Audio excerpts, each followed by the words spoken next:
ఈ కార్యక్రమంలో ఈ ఊళ్ళో ప్రతి భక్తుడిలోనూ నాకు కృష్ణుడే కనపడుతున్నాడు. వాళ్ళ భక్తి చివరిలో బాగా కనపడతాం.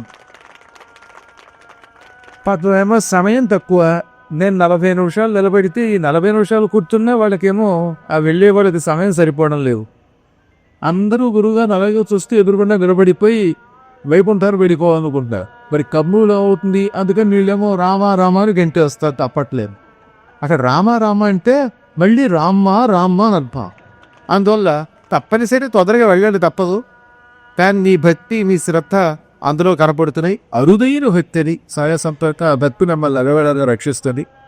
వాళ్ళు వీళ్ళని కాదు, ఆఖరికి మన మైకి ఏర్పాటు చేసిన రాజశేఖర్, రాజశేఖరేనా, ఇతని భక్తి అంత గొప్పదంటే తులసి ఉండాలి, భాగవతం దొరుకుతూ ఉంటే తులసి బాటలు పట్టుబెట్టి పెట్టాడు. ఎంత ఆనందకరమైన పరిస్థితి. తులసి ఉంటే పరమాత్ముడు కృష్ణుడు సంతోషపడిపోతారనమాట. అందుకని వీలున్నప్పుడల్లా తులసిని పూజించాలి. పాతకాలంలో పిల్లలి నాగేంద్రరావు గారు 1948లో పాట రాశాడు. ఆ సినిమా రోజులు ఎక్కువ కాలం పట్టేది కనుక 49లో రిలీజ్ అయింది. ఆ సినిమా అక్కడ గుణసుందరి కథ. అందులో తులసి మీద ఎంత బాగా పాట రాశాకండి. ఆ పాటతోటే పీలేల మొదటిసారి తెలుగు సినిమాల్లో పాటలు పాడటం మొదలెట్టింది. శ్రీ తులసి ప్రియ తులసి జయములీయవే జయమునీయహే సతమూలిను సేవింతుము సత్కృపగనవే శ్రీ తులసి ప్రియ తులసి జయమునీయవే జయం తీయమే. లక్ష్మీ పార్వతి వాణి అంశల వెలసి లక్ష్మీ పార్వతి వాణి అంశల వెలసి భక్తజనుల పాలిచే మహిమనలరుచూ శ్రీ తులసి ప్రియ తులసి జయమునీయవే జయమునీయవే. కొల్లగ శాఖలు వేసి కల్లుగా దళములు విరిసి కొల్లగ శాఖలు వేసి పెళ్ళుగా తలములు విరిసి సుమధుర పరిమళములతో పెరటి వేల్పువై వెలసి శ్రీ తులసి ప్రియ తులసి జయమునీయవే జయం తీయమే. ఆ రోజుల్లో అలా పాడుకుంటూ హాయిగా వెళుతేవారి. అన్నిటికంటే ఈ పాట వాడ పాడటానికి ఒక కారణం ఉన్నది. పూర్వం ఋషుడు తపస్సు చేసుకుంటే రాక్షసుడు పెద్ద పెద్ద అరుపులు ఇరిచి ఆ తపస్సు పాడు చేసేవారు.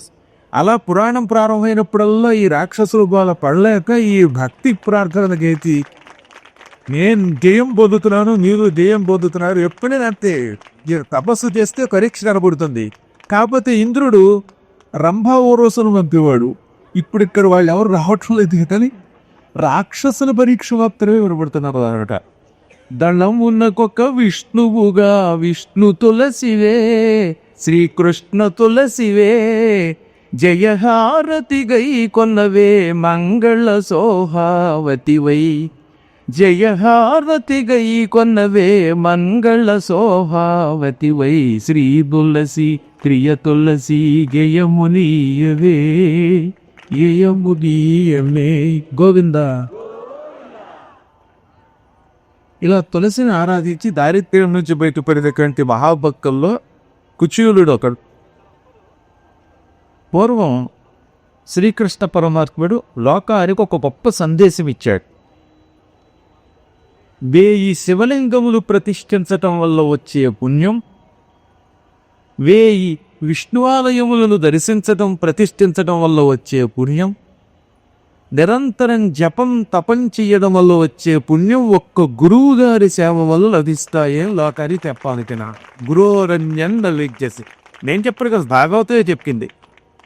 శ్రీకృష్ణ పరమాత్మ కుచేలోపాఖ్యానంలో గొప్ప సందేశం ఇచ్చాడు. లేకపోతే ఆయనకి గురువు ఏమిటండి, ఆయన జగద్గురువు. తెల్లవారి లేస్తే అనుక్షణం జగద్గురు అంటే ఒక కృష్ణుడిని గ్రహించాలి.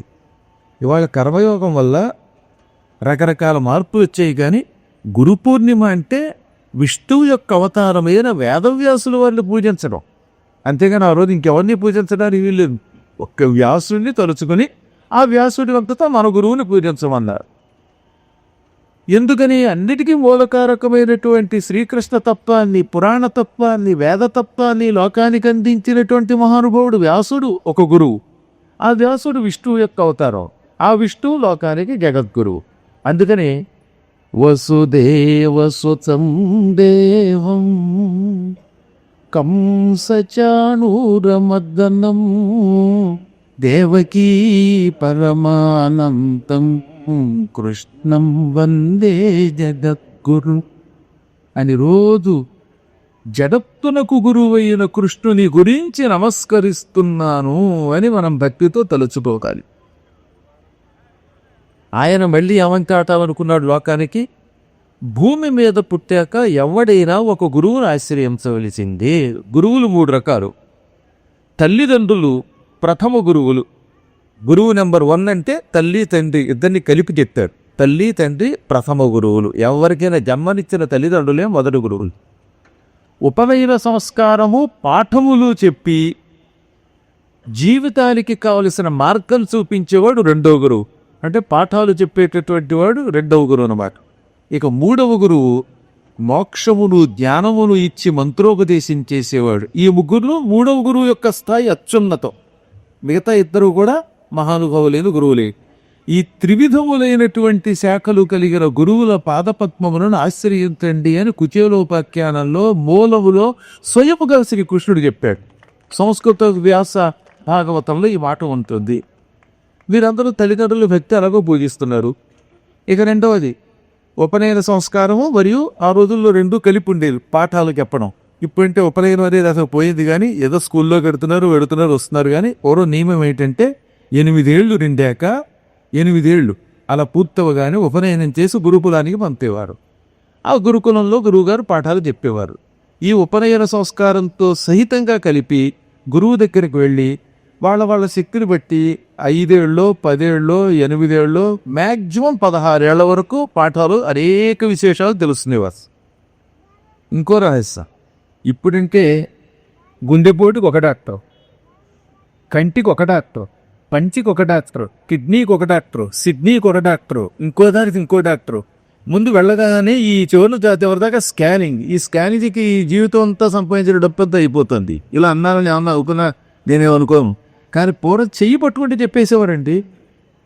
చెయ్యి పట్టుకుని పద్మాకర్ గారు ఓహో మీకు ఇవాళ నాడిలా ఉంది అని చెప్పేవారు. మా చిన్నప్పుడు మేము చూసాం కాబట్టి చెబుతున్నాం. కారణం ఏమిటి అంటే అన్ని రకాల విద్యను ఒకే వ్యక్తి నేర్చుకునేవాడు. ఇప్పుడు మిషన్లు వచ్చాయి, చాలా మంచిదే కాదనట్లేదు, కానీ దానివల్ల కొన్ని ఇబ్బందులు కూడా వస్తున్నాయి. ఇలా ఒక విద్య నేర్పేవారు కదా రోజుల్లో. 64 విద్యలు ఉన్నాయి. సంగీతం, సాహిత్యం, మల్లయుద్ధం, దొంగతనం కూడా నేర్చుకోవాలి. ఎందుకని రాజు అయిన వాడు దొంగను పట్టుకోవాలంటే ముందు దొంగతనం నేర్చుకోవాలి. ఇప్పుడు పోలీసులు దొంగలు పట్టుకోవాలంటే ఆ దొంగలు ఎలా పట్టుకుంటారో వాళ్ళకి ట్రైనింగ్ ఉంటుంది తెలుసా మీకు. అందులో దొంగాడు వాడి లక్షణం, వాడి కళ్ళల్లోకి తోడగానే ఆ దిక్కుమాల బెదురు ఇవన్నీ నేర్పాలి. అందుకని చోర కళని ఒక విద్య నేర్పేవారు. 64 విద్యలను నేర్పేవారు.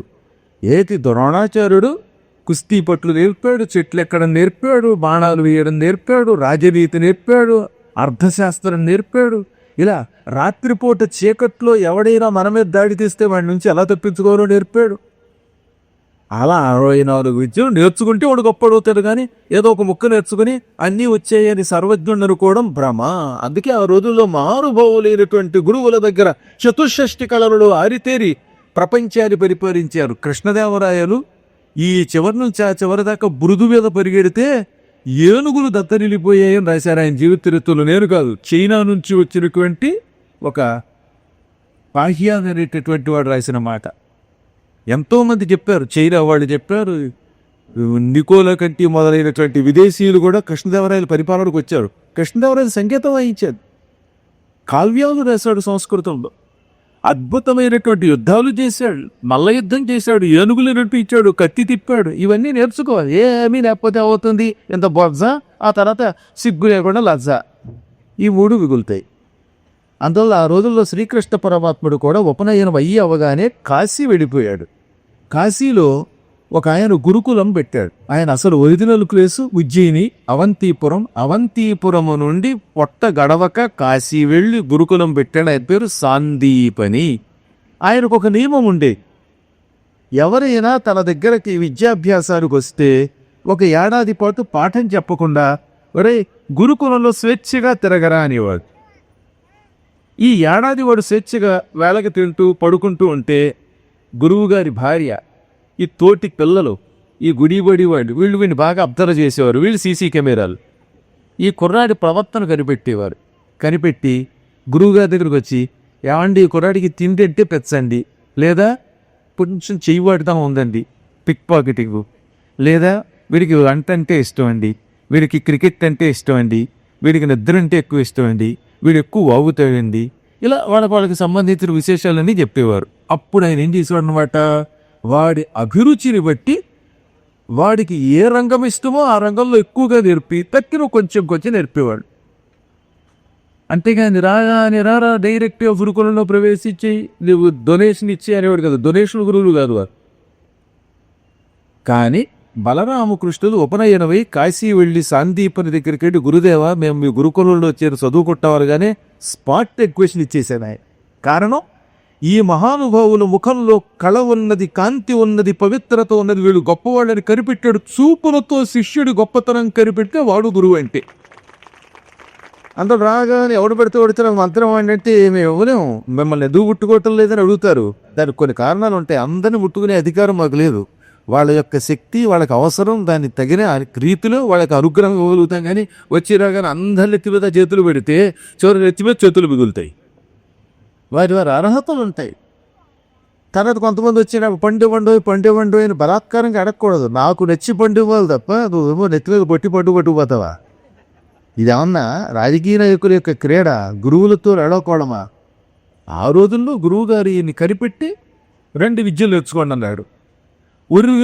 మానవులెవ్వరైనా గురువాక్యోత్యుక్తులై కాని తత్పూర్వారంభము చేయబోలగనుసున్ బోధించు చందంబునన్ సర్వజ్ఞత్వముతో జగద్గురువులై సంపూర్ణులై ఉండియు గుర్వంగీకరణంబు చేయతనిరా గోవిందుడు రాముడు.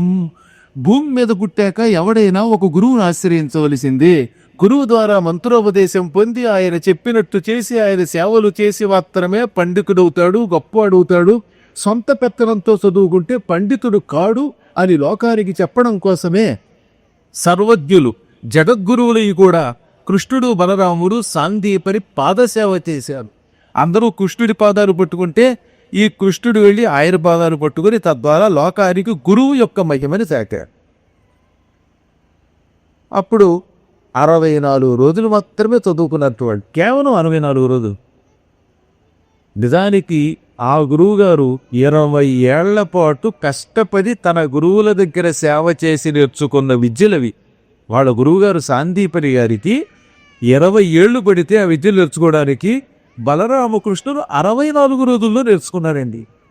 64 విద్యలు 64 దినంబుల అంతనవ అరల్ నెరవాదులైన కథమున నిరి ఒక్కొక్క నాటి విలికి నేర్చిరిలేసి అన్నారు భాగవతంలో. రోజు ఒక్కొక్క విద్య గురువుగారు చెబుతూ ఉంటే వెంటనే అప్పచెప్పేవారు, కంఠస్థం చేసేవారు. ఏది ఇంతంత గ్రంథాలు ఒక్కోటు. ఓ సంగీతం గురించి చెప్పాలంటే ఎన్ని రోజులు సరిపోతుంది? సంగీతం అంతా ఒక్క రోజులో నేర్చుకోవడం, సాహిత్యం ఒక రోజున, కుస్తీ పట్టు ఒక రోజులో, ధనుర్విద్య ఒక రోజులో, ఇలా 64 విద్యలు కేవలం 64 రోజుల్లో ఉదయం నుంచి మధ్యాహ్నం దాకా గురువు గారు అలా చెప్పుకుంటూ పోతూ ఉంటే మళ్ళీ అప్పగించేయడం. వీళ్ళు ప్లీజ్ రిపీట్ అనేవారు కాదు.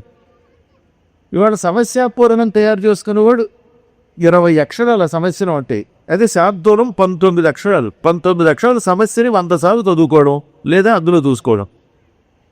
దత్తపదం ఏమంటే పృచ్ఛకులుగా వచ్చినటువంటి వాళ్ళు ఏముంటుంది, రాజు, బూజు, కాజు, లూజు, ఈ 4 పదాలు ఇవ్వడానికి 40 సార్లు వరకు నాటు కాదు బుద్ధు. ఆ ఇచ్చేవాడు ఏమంటాడు వినేవాడికి అర్థం కాదు. ఈ లోపు పక్కన ఉన్నట్టు సంచాలకుడు ఏమన్నారంటే అడిలిపోయి కూర్చోవడం. ఇదే పాండిత్యం అంటే. ఇటువంటి వాళ్ళని చూస్తే చెంబు నీళ్ళలో దూరి తెచ్చిపోయే వాళ్ళు అనిపిస్తుంది. ఒక్కోసారి చెంబు నీళ్ళలో దూరి తావడం కుదరదుగా.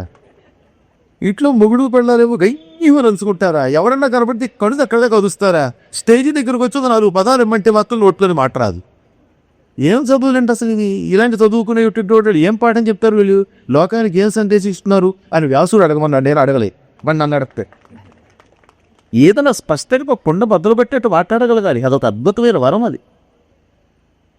అంటే మన ధారణాశక్తి ఎంత తగ్గిపోయిందో ఆలోచించండి. అటువంటి రోజుల్లో మహానుభావులైనటువంటి బలరామకృష్ణులు 64 విద్యలు 64 రోజుల్లో నేర్చుకుంటే గురువు గారికే బతిపోయింది. బతిపోయి ఓరి దేవుడు వీళ్ళు సామాజులు గదిరా అనుకున్నాడే.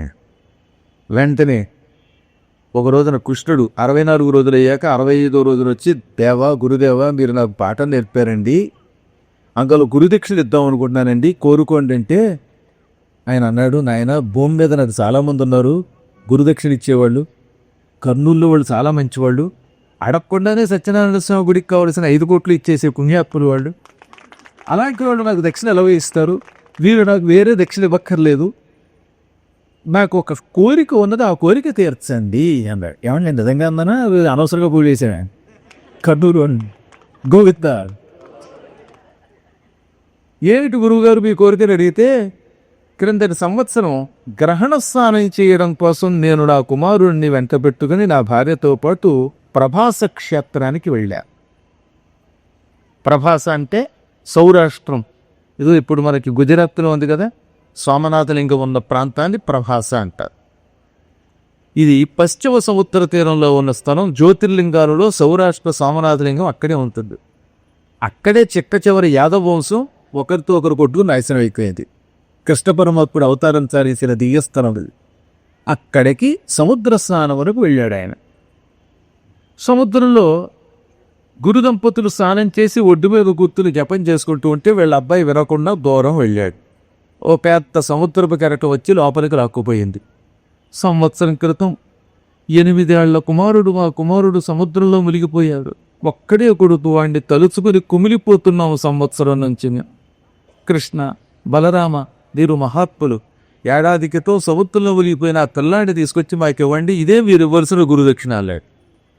అసలు ఎవడైనా నాడు గురుదక్షిణ అడుగుతాడో, అడిగితే మాత్రం ఇవ్వగలరా? సామాన్యుడు అడిగితే ఇవ్వలేడు. కానీ ఆయనకు అర్థమయ్యింది వచ్చినవాడు మహాత్ములే. అందుకని అంబోధిలో మునిగిపోయిన కుమారుడిని తెమ్మనగానే, గురుదేవా మీకు మాట ఇస్తున్నామని వెంటనే బయలుదేరారు వాళ్ళు. నీకేం బుర్రుందా అని అడగలేదండి. సమర్థులు గనక రథమెక్కి హుటాహుట్టిన సముద్రం దగ్గరికి వెళ్ళారు. అయినా కృష్ణుడు తెలుసుకుంటే సముద్రం దగ్గరికి వెళ్ళాలా, కానీ కావాలని సముద్రం దగ్గరికి గుర్రాల మీద ఎక్కి రథం మీద ఎక్కి వెళ్ళారు. వాళ్ళు వెళ్ళి సముద్రుడిని పిలిచారు. సాగర సుబుద్ధితోడను మా గురు పుత్రకు తెమ్ము మారాడిన నీ వాగడ ఔదువు దుస్సహవేగరణాభీల నిశిత విసికాగ్నులకు నోయి సముద్ర, మారు మాట్లాడకుండా మా గురువుగారు అబ్బాయిని మాకు అప్పగించు. క్రిందటి సంవత్సరం మా గురువుగారు అబ్బాయి ఇక్కడ స్నానం చేస్తూ ఉంటే నువ్వు ఎత్తుకుపోయావుట. ఆయన్ని ముంచి చంపడానికి నీకెంత గుండెలున్నాయి, నువ్వెంత నీ బతుకెంత? మళ్ళీ ఇప్పటికిప్పుడే ఆ కుమారుణ్ణి పట్టుకొని తీస్తావా, లేదా నేను వేసే బాణములకు పసువైపోతావా? నా సంగతి నీకు తెలుసు. ధనుస్సునకు ఆగ్నేయాస్త్రం అనే అస్త్రం ఎక్కుపెట్టి నీ మీద విడిచిపెడితే సముద్ర జలం మొత్తం ఎండిపోయి ఇసుక తెప్పలు మిగులుతాయి. జాగ్రత్త అనగానే సముద్రుడు గజగజ వణికిపోయి 2 చేతులు దోణికి నమస్కరించాడు. బాబు కృష్ణ, అంత పని చెయ్యవు. నేను నీ మామగారిని, లక్ష్మీదేవి నా కూతురు కనుక నేను మామని. అయినా ఈ అల్లుళ్ళకి మామంటే లోపు. అల్లుళ్ళు మామగారి మీద ఠామ్ ఢీమని పడిపోతుంటారు దిక్కుమాలిన అల్లుళ్ళు. అందరి గురించి చెప్పలేదునే, ఇదేం కళ్ళారు పడకండి. వెంటనే ఇళ్ళలో బుధాలు తొడుగుకుంటారు. రామావతారంలోనూ బ్రహ్మాస్త్రం వేస్తానన్నావు, ఇప్పుడేమో మళ్ళీ కృష్ణావతారంలో బెదిరిస్తున్నావు. ఇలా చీటీ వాటికి బెదిరిస్తే నేను ఏమైపోతాను? అసత్యం లేదు, ఉన్నమాట ఉన్నట్టుగా చెబుతున్నారు. నా తప్పేమీ లేదు. వంచన ఎందలేదు ఎదువల్ల బులార ప్రభాస తీర్థమందంచితమూర్తిలి ప్రసుతుడార్యుడుతో యవులాడుతుండ ఉత్సంచలితోర్వి ఒక్కటి ప్రచండగతింకొని కోయే పోవగా పంచజనుండు మృంగే అతి భాసురశీలుని విప్రవాలుని రవ్వంత అసత్యం లేకుండా మోసం లేకుండా ఉన్నదున్నట్టు చెబుతున్నాను. క్రిందటి సంవత్సరం మీ గురువుగారు అబ్బాయి ఈ సముద్రంలో స్నానం చేసిన మాట నిజం. అప్పుడు నా కెరటం అతన్ని లోపలికి లాక్కుపోయింది. సముద్రమునకు కెరటములు విసరటం ఒక లక్షణం. అందువల్ల సముద్రం కెరటం విసురుతుంది, లోపలికి లాక్కుపోతుంది. అందుకే ఈ బీచ్లో స్నానం చేయొద్దని బోర్డు పెట్టారు. వినకుండా స్నానం చేస్తే నేనేం చేస్తాను? ఎప్పటికి కూడా ఆ పశ్చిమ గోదావరిలో పేరుపాలెం బీచ్ అని ఉంటుంది. దాని పేరే వెళ్ళిపోయే పేరని. ఎంతోమంది పిల్లలు పోతూ ఉంటారు. అక్కడ బోర్డు పెట్టారు. ఎంతమంది కాపలా ఉందో అందరూ వీళ్ళేమో ఈతకు పోతారు. ఈ దిక్మాల పిల్లల పెంచడంలో తేడా ఉందేమో అనిపిస్తున్నారు. పైగా కార్తీక మాసంలో మద్యం తాగి తెగ తినేసి వీళ్ళు ఈత కొట్టే మొత్తులు ఏం చేస్తున్నారు ఏం తెలుస్తుందండి? పిల్లల్ని కొంచెం జాగ్రత్తగా పెంచాలి.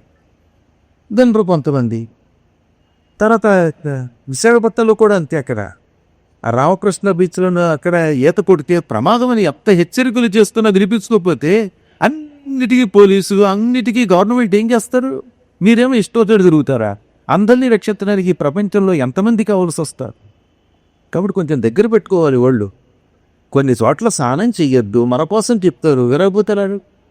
ఆనాడు ఆ కుర్రాడు స్నానం చెయ్యొద్దని పెద్దలు చెప్పిన జరగకుండా వెళ్ళాడు, మునిగిపోయాడు. ఎంతో ఇంకో కెరటం అతన్ని ఒడ్డుకి గంటపోతూ ఉండగా అప్పుడు జరిగింది ఒక విచిత్ర సంఘటన. నా సముద్ర జలాలలో పంచజనుడని ఒక రాక్షసుడు ఉన్నాడు. వాడు జల రాక్షసుడు, నీళ్లలో ఉంటాడు. వాడు ఈ గురుపుత్రుణ్ణి గుటుక్కుని మింగేశాడు.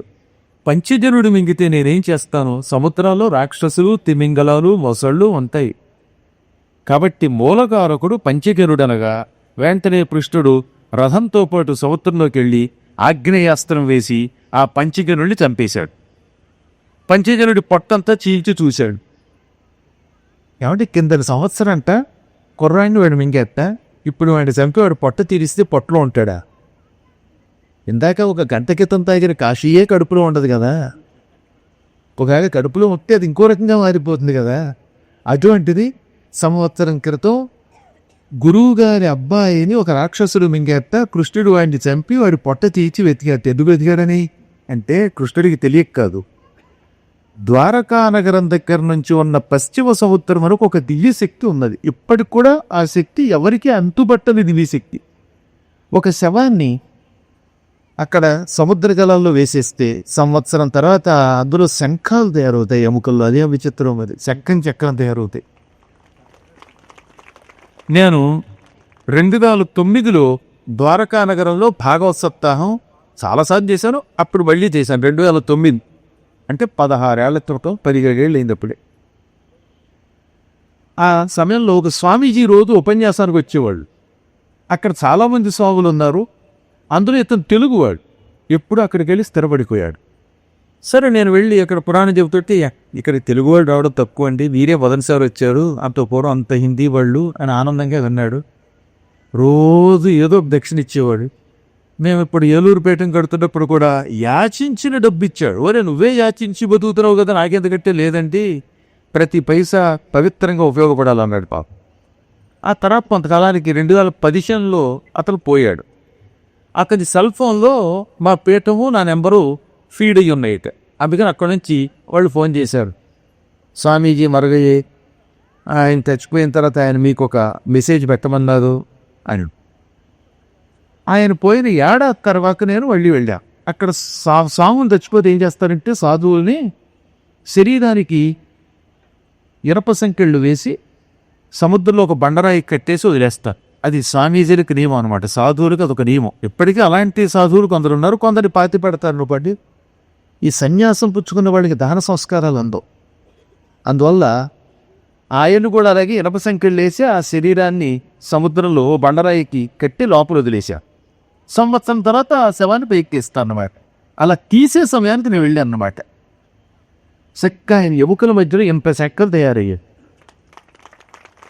ఇది నేను కళ్ళారా చూసిన వాటిల్లో సత్యాల్లో ఒకటి. ఇది ద్వారకా నగర సముద్రం అనుకున్న ఒక ప్రత్యేకత. అందుకే మనకి కాశీఖండంలో ద్వారకా నగర మహిమ కూడా ఉంటుంది.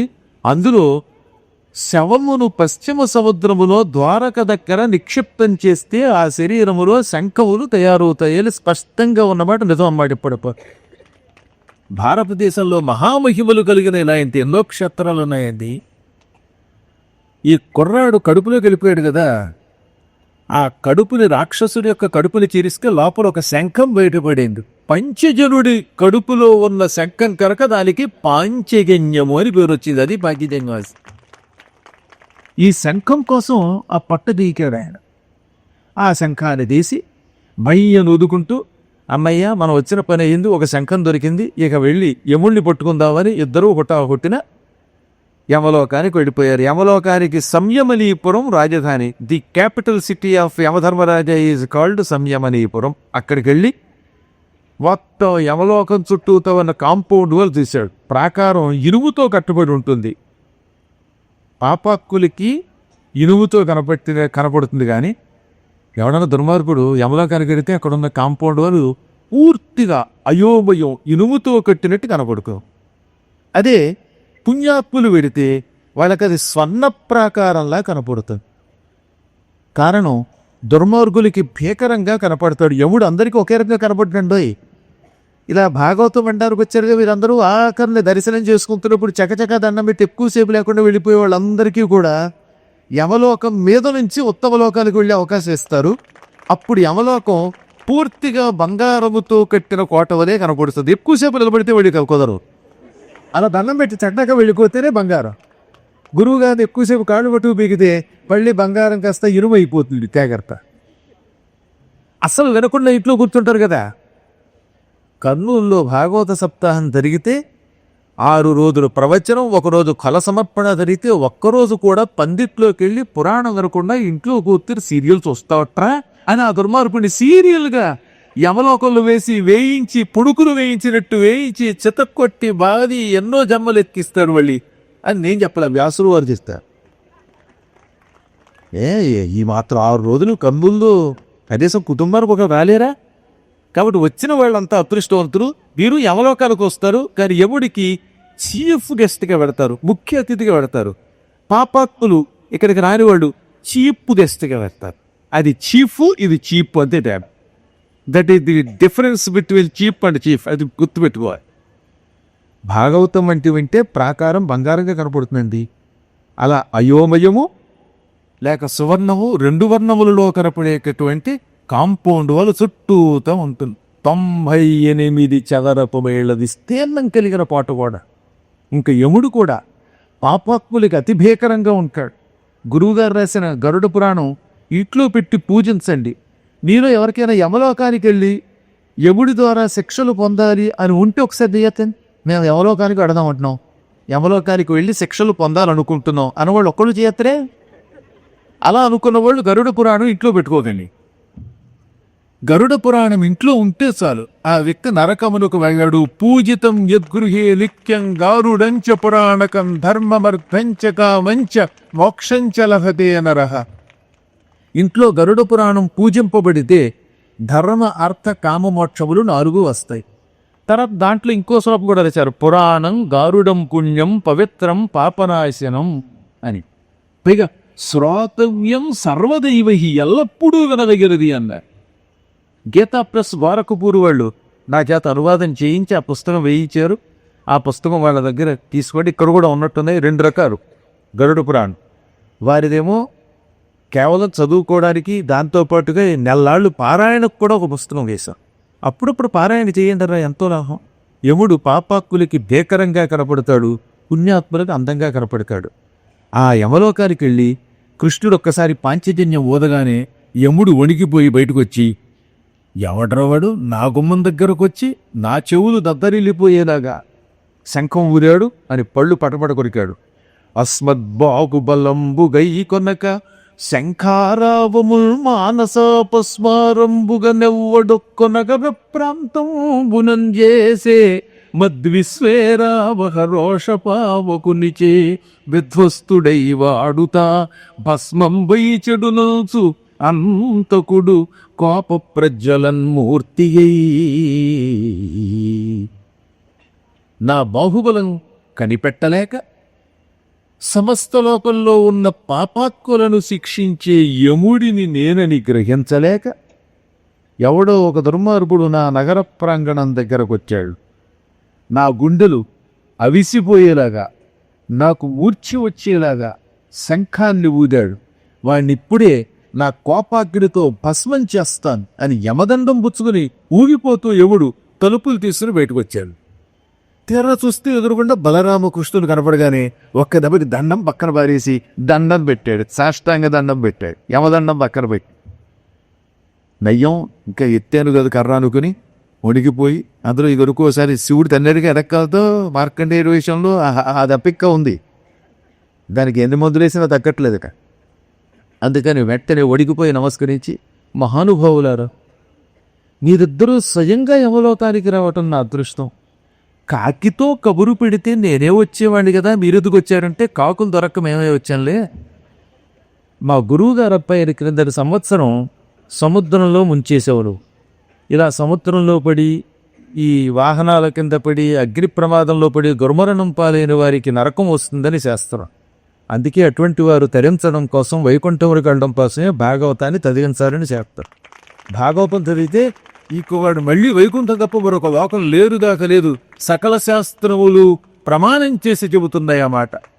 అందుకని కథలు ఎవరైనా అకాల మరణం చెందితే ఇలా భాగవతం చేయించేవాడట. భాగవతం చేస్తాం అండంతోటే ఇతడు వైకుంఠానికి ప్రయాణం అవుతాడు, పూర్తి అవడంతో పూర్తిగా వైకుంఠానికి కడతాడు, ఆ ప్రయాణం పూర్తవుతుంది.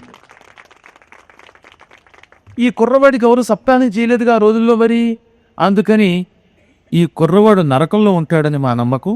అందుకే ఆ కుమారుడు కోసం వచ్చాం, మా గురువు గారు అబ్బాయిని మాకు అప్పగించు అనగానే ఆయన యమపాశానికి చుట్టుకొని ఉన్న గురుపుత్రుకుని ప్రాణము బొటల వేలంతుంది అంగుష్ట ప్రమాణం. అది అగ్నివలే ధగధగా విరిగిపోతోంది. అలా ధగధగా అగ్నిగా తిరిగిపోతున్న అంగుష్ట ప్రమాణమైనటువంటి ఆ ప్రాణమును పట్టుకొచ్చి, ఇదేనండి మీ గురువుగారు అబ్బాయి కనుక ఇలా ఇస్తే మా గురువుగారు ఏం గుర్తుపడతారు. కాబట్టి ఇతనికి శరీరం విడిచిపెట్టినప్పుడు ఏ రూపం ఉందో అదే శరీరముతో అప్పగించవరగానే యథాపదంగా ఒక రూపాన్ని తయారు చేసి అప్పగించాడు. సంవత్సరం క్రితం సముద్రములో మునిగిపోయినప్పుడు ఎలా ఉన్నాడో అలాగే ఉన్నాడు ఆ కుర్రాడు. ఆ కుర్రాన్ని తీసుకొచ్చి గురువుగారికి అప్పగించగానే గురువుగారికి వతిపోయింది. ఏదో మాట వరసగా అడిగాను, కానీ నిజంగా కుర్రాడు తీసుకొచ్చాడు ఈయన, ఇది నిజమా కళ అనుకుని కొడుకుని కౌగిలించుకుని గురు దంపతులు ఆ పూట పొందిన ఆనందం అంతా ఎంత. అప్పుడు ఆయన ఏమన్నాడు, నాయనలారా, శిష్యులు గుణార్థులైన విశేష స్థితి నొంది గురువు జీవించును, నిర్దూష్య గుణబల గరిష్ఠులు శిష్యునరై గురుని కోర్కె చేయందయదే, గురునకు కోరిన దక్షిణ కరుణామొన్నెవ్వడిచ్చే ఘనులార భవద్గురునకు పోరిన దక్షిణ స్థిరముగలిచితిరి నీరు దీపిత యసులై, కాలు నివీటికి జల్లి మృత బాలపుతే నొరుల వశమే, భవదీయ కృపన్ మేలు దొరకొనియే, విశాలము గుంగా కమీయశములోకములన్. నాయనలారా, శిష్యులు గొప్పవాళ్ళైతే గురువుగారు గొప్పవాడు అవుతాడు. మీరు మహాత్ములైన శిష్యులు ఈ గురువుగారిని చదువుకుని నన్ను అనుగ్రహించారు, గురువుగారి కోరిక తీర్చారు. గురువుగారు కోరిన దక్షిణ ఈ ప్రపంచంలో ఎంతమంది ఇస్తున్నారు అడిగినప్పుడు చూద్దాంలో అంటారు, తర్వాత మాట్లాడుకుంటా ఊరుకుంటారు. కానీ మీరు గురువుగారు కోరగానే చనిపోయిన కుమారుణ్ణి తీసుకొచ్చి పట్టుకొచ్చి అప్పగించారు. యమలోకానికి వెళ్ళి మరణించిన పిల్లవాడిని తిరిగి తీసుకురావటం ఈ ప్రపంచంలో ఎవడి వల్ల అయినా అవుతుందా? అసంభవం. అది కేవలం మీ దయ వల్ల, మీ కృప వల్ల అసంభవం సంభవమయ్యినది. మీ కీర్తి శాశ్వతముగా వ్యాపించుగాక అని గురువుగారు దీవించారు. అక్కడి నుంచి వాళ్ళు వెళ్ళిపోయారు.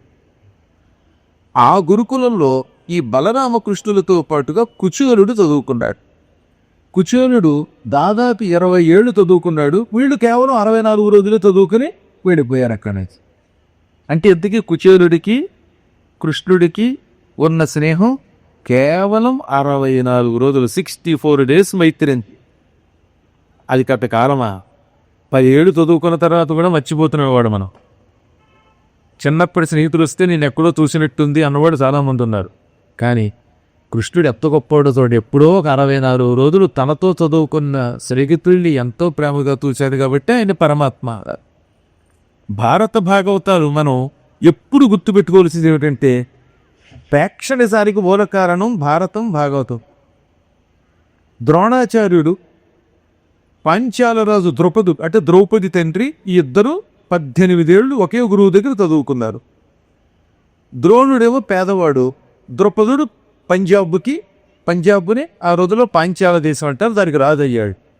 పాపం ద్రోణుడు వెళ్ళి మన ఇద్దరం స్నేహితులం 18 ఏళ్ళు కలిసి చదువుకున్నాం, ఒక్క ఆవు కావాలయ్యా నాకు, పిల్లలకి పాలు లేక ఏడుస్తున్నానంటే ముష్టెత్తుకునే వాడికి నీకు నాకు స్నేహ గెట్ అవుట్ అని గెట్టేశాడు. దాంతో పళ్ళు పటపట్లాడించి నన్ను మిత్రుణ్ణి పిలకబట్టు గెట్టుతావు కదా, నీ సంగతి చూస్తానని కౌరవ పాండవులకు విధి నేర్పి అర్జునుడి ద్వారా ద్రౌపదుడిని బంధింపజేశాడు. దాంతో ద్రౌపదుడికి మళ్ళీ కోపం వచ్చింది. నన్ను బంధించిన అర్జునుడు అల్లుడవ్వాలి, ఈ ద్రోణుడిని చంపేవాడు కావాలని ద్రోణుడిని చంపే కొడుకు అర్జునుడికి భార్య అయ్యే కూతురు కోసం యత్నించేసి ద్రౌపదిని దృష్టద్యుమ్నుని కన్నాడు. మళ్ళీ ఆయన ఏం చేశాడు, అయితే నన్ను చంపేటటువంటి కొడుకుని ద్రుపదుడు కన్నాడు గనక ద్రుపదుడి కొడుకు దృష్టద్యుమ్నుని నా కొడుకు చంపుగా కానీ శివుడి కోసం వెళ్ళి తపస్సు చేశాడు. అంటే తరతరాలు ఫ్యాక్షన్ దానికి మూల కారణం.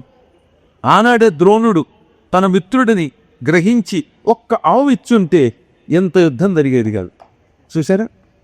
అదే భాగవతంలో ఎప్పుడో 64 రోజులు చదువుకున్న శిష్యుడు, ఒక శిష్యుడేమో కృష్ణుడు, మరో శిష్యుడు కుచేలుడు, వాళ్ళిద్దరూ స్నేహితులు. కుచేలుడి దగ్గరికి రాగానే కృష్ణుడు ఎంత ఆదరించాడో ఇవాళ మనం చెప్పుకుంటున్నాం. అందుకని భగవంతుడిని మనం ఆదర్శంగా తీసుకోవాలి. పగ ద్వేషం కాదు, ఒకరినొకరు కంపుకోవడం కాదు, ఒకరితో ఒక ప్రేమ పెంచుకోవాలి, మైత్రి పెంచుకోవాలి, ఆదరించుకోవాలి. కృష్ణుడు అంటే పరమాత్ముడు ద్వారకా నగరాన్ని నిర్మాణం చేసుకుని మహాసంపద పొందాడు. కుచేలుడికి కూడా పెళ్ళయింది. 20 ఏళ్ళు చదువుకుని ఎంతో పాండిత్యం వహించిన కుచేలుడు కటిక దరిద్రుడు అయిపోయాడు పాపం. కానీ బ్రహ్మవేత్త, జ్ఞాని, డబ్బు లేదని బాధపడేవాడు కాదు. కుచేలుడి ఊరిని ప్రస్తుతం పోర్బందర్ అంటారు. గుజరాత్లో పోర్బందర్ అనే ఒక ఊరుంది కదా, పోర్బందర్ అనే పేరు అన్నారా ఎప్పుడైనా? అదే కుచేలుడి ఊరు సొంతూరు. ద్వారకా నగరానికి పోరుబందరికి 25 కిలోమీటర్లేమో రోడ్డు ప్రయాణం. అక్కడి నుంచి ద్వారక సముద్రంలో ఉండేది అప్పట్లో, అక్కడికి ఇంకో 25 వెరసి ఒక 50 మైళ్ళు. ఇప్పుడంటే ఇంకా ద్వారక లేదు కనుక కేవలం మనం 25 to 27 మైల్స్ పెడితే పోరుబందర్ వెళ్ళొచ్చు. అక్కడ కుచేలుడి ఇల్లు ఇప్పటికీ ఉన్నది. నాతో వచ్చిన వాడు చాలా మంది చూశారు.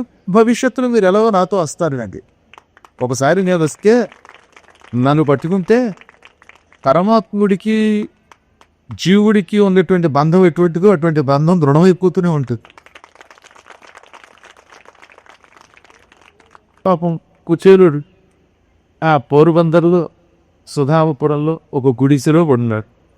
పెద్ద గుడిసె చుట్టూతో తడికి వేసుకున్నాడు. పెళ్ళయింది. 16 పిల్లలు, షోడశ కళలు. ఎంతమంది పిల్లల్ని ఎలా పోషించాలో తెలియదు. ఆయన ఎవరికి పాఠమైనా చెప్పేవాడు కాదు. డబ్బు ఎలా సంపాదించాలో తెలియదు. మట్టి అరుగుతుంది, అరుగు మీద కూర్చుని రోజు జపం చేస్తుంటూ ఉంటే అటు వెళ్ళేవాడు ఇటు వెళ్ళేవాడు. తోస్తే ఒక్క తోటకూర కట్టో, ఓ కందిపప్పు, శనగపప్పు, లేకపోతే బియ్యమో ఇచ్చేవారు. వాటితో కాలక్షేపం చేసేవాడు.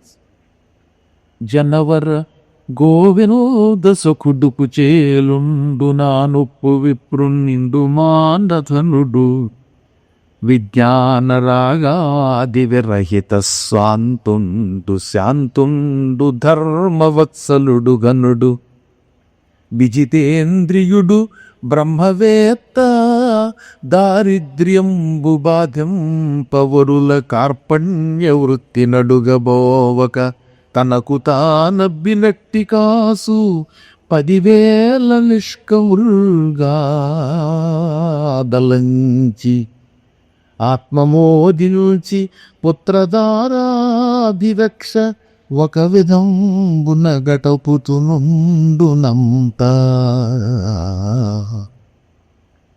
గోవిందునికి మిత్రుడు అయినా ప్రారంధం సాందీపనికి శిష్యుడు అయినా తన ప్రారంధ కర్మ దారిద్ర్య రూపంలో అనుభవించాడు. 64 విద్యను నేర్చుకున్నాడు, అయినా దారిద్ర్యం అనుభవించాడు. కాబట్టి ఎవరి యోగం అదే. కాకపోతే ఈయన బ్రహ్మవేత్త, ఇంద్రియ నిగ్రహం కలిగిన వాడు, జ్ఞాని. అందువల్ల ఎంత దారిద్ర్యంతో బాధపడుతున్నా అరుగు మీద కూర్చుని ఇది నా పూర్వకర్మ అనుకున్నాడు తప్ప ఎవరినీ తిట్టలేదు, యాచించలేదు.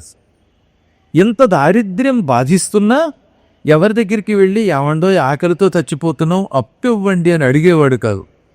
అరుగు మీద కూర్చుని తనకి తోచిన పాఠం వస్తే చెప్పేవాడు ఎవరికైనా, లేకపోతే జపం చేసుకునేవాడు. వచ్చిన వాళ్ళు ఏదైనా ఇస్తే ₹1 ఇస్తే అదే 10,000 బంగారు కాసులుగా భావించి సంతోషంతో మాత్రం జీవితం గడిపేవాడు. శరీరం బక్క చిక్కిపోయింది, ఎముకలు కనిపిస్తున్నాయి, పొట్ట లోపలికి వెళ్ళిపోయింది, ఎముకలు గూడైపోయాడు పాపం. నిజానికి అతని పేరు ఎవరికీ తెలియదు. సుధాముడు అంటారు కానీ ప్రమాణం లేదు. ఎక్కడ భాగవతంలో సుధాముడు అనే పేరే లేదు, ఎవరో ఆ పేరు పెట్టారు. కానీ భాగవతంలో కుచేలుడిని మాత్రమే ఉన్నది, సంస్కృతంలో కానీ తెలుగులో కానీ. అతని బట్టలు చిరిగిపోయి కంపు కొట్టుండేవి, అందుకని కుచేలుడు అన్నారు. చాలము అంటే వస్త్రం, బట్ట. పాడైపోయిన బట్టని కుచేలము అంటారు. కు అంటే చెడ్డ, చాలము అంటే వస్త్రం. కుళ్ళు బట్ట కట్టుకోవటం వల్ల, చింకి కొట్ట కట్టుకోవటం వల్ల కుచేలుడు అన్నారు. అతనికి అదృష్టవశాత్తు మంచి భార్య కూడా దొరికింది.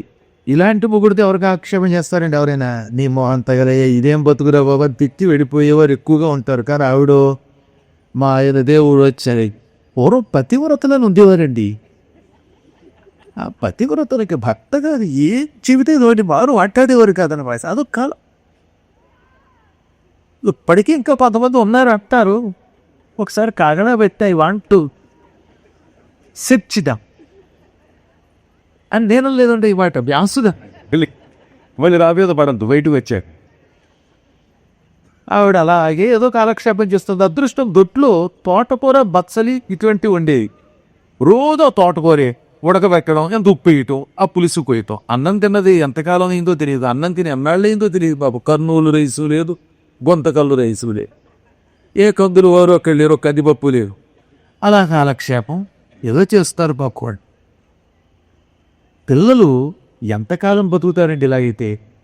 ఒక రోజున 2-3 రోజులు రోజు ఆ తోటకూర పులుసే, ఉప్పేసిన పులుసే ఇస్తూ ఉంటే పిల్లలు తట్టుకోలేక దొడ్లో ఉన్న అరిటాకులు కోసుకొచ్చారు. పెరట్లో అరటి చెట్లు ఉన్నాయి, ఆకులున్నాయి. ఆకులు కోసుకొచ్చి, అమ్మ ఆకలి, ఎంత అన్నం పెట్టు, ఇంకెక్కువద్దు, అదే అందరం పంచుకు తింటామని పొట్ల పట్టుకు ఏడ్చారు తల్లి దగ్గర.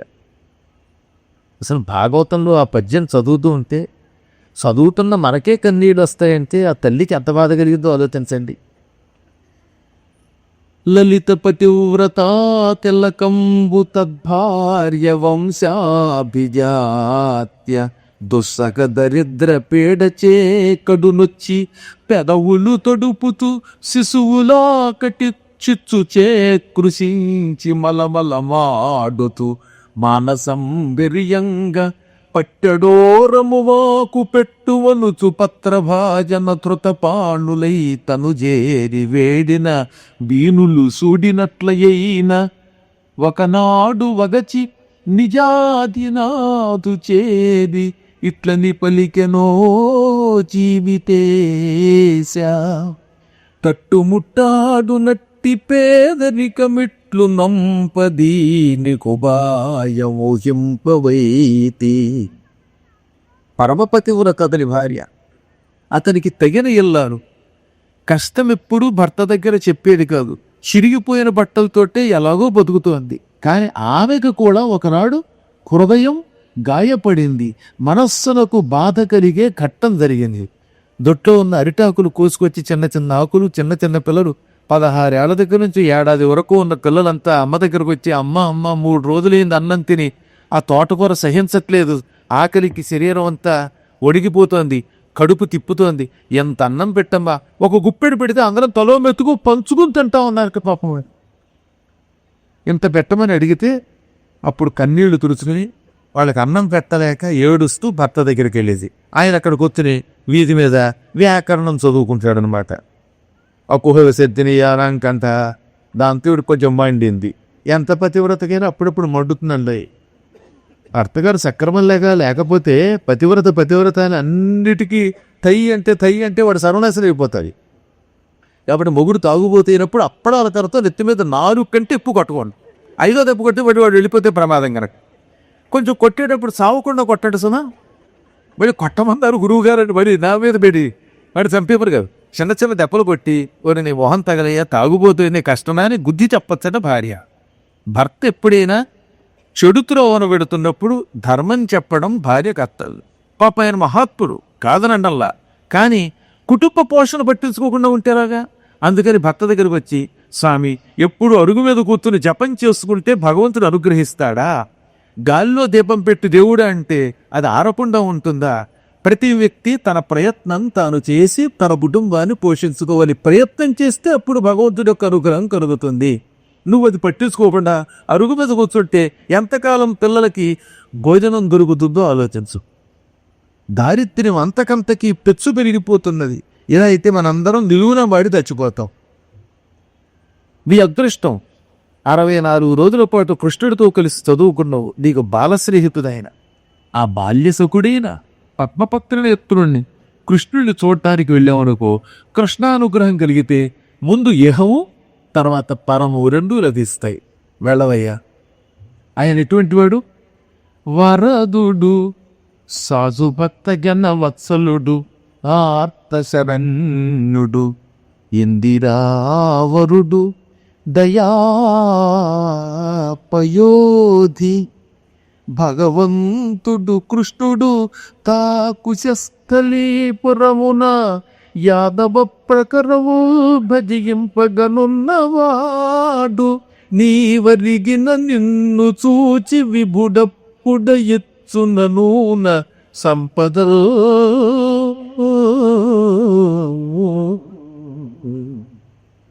సమస్త లోకాల్లో ఉన్న వారికి వరాలిచ్చే మహానుభావుడు కృష్ణుడంటే.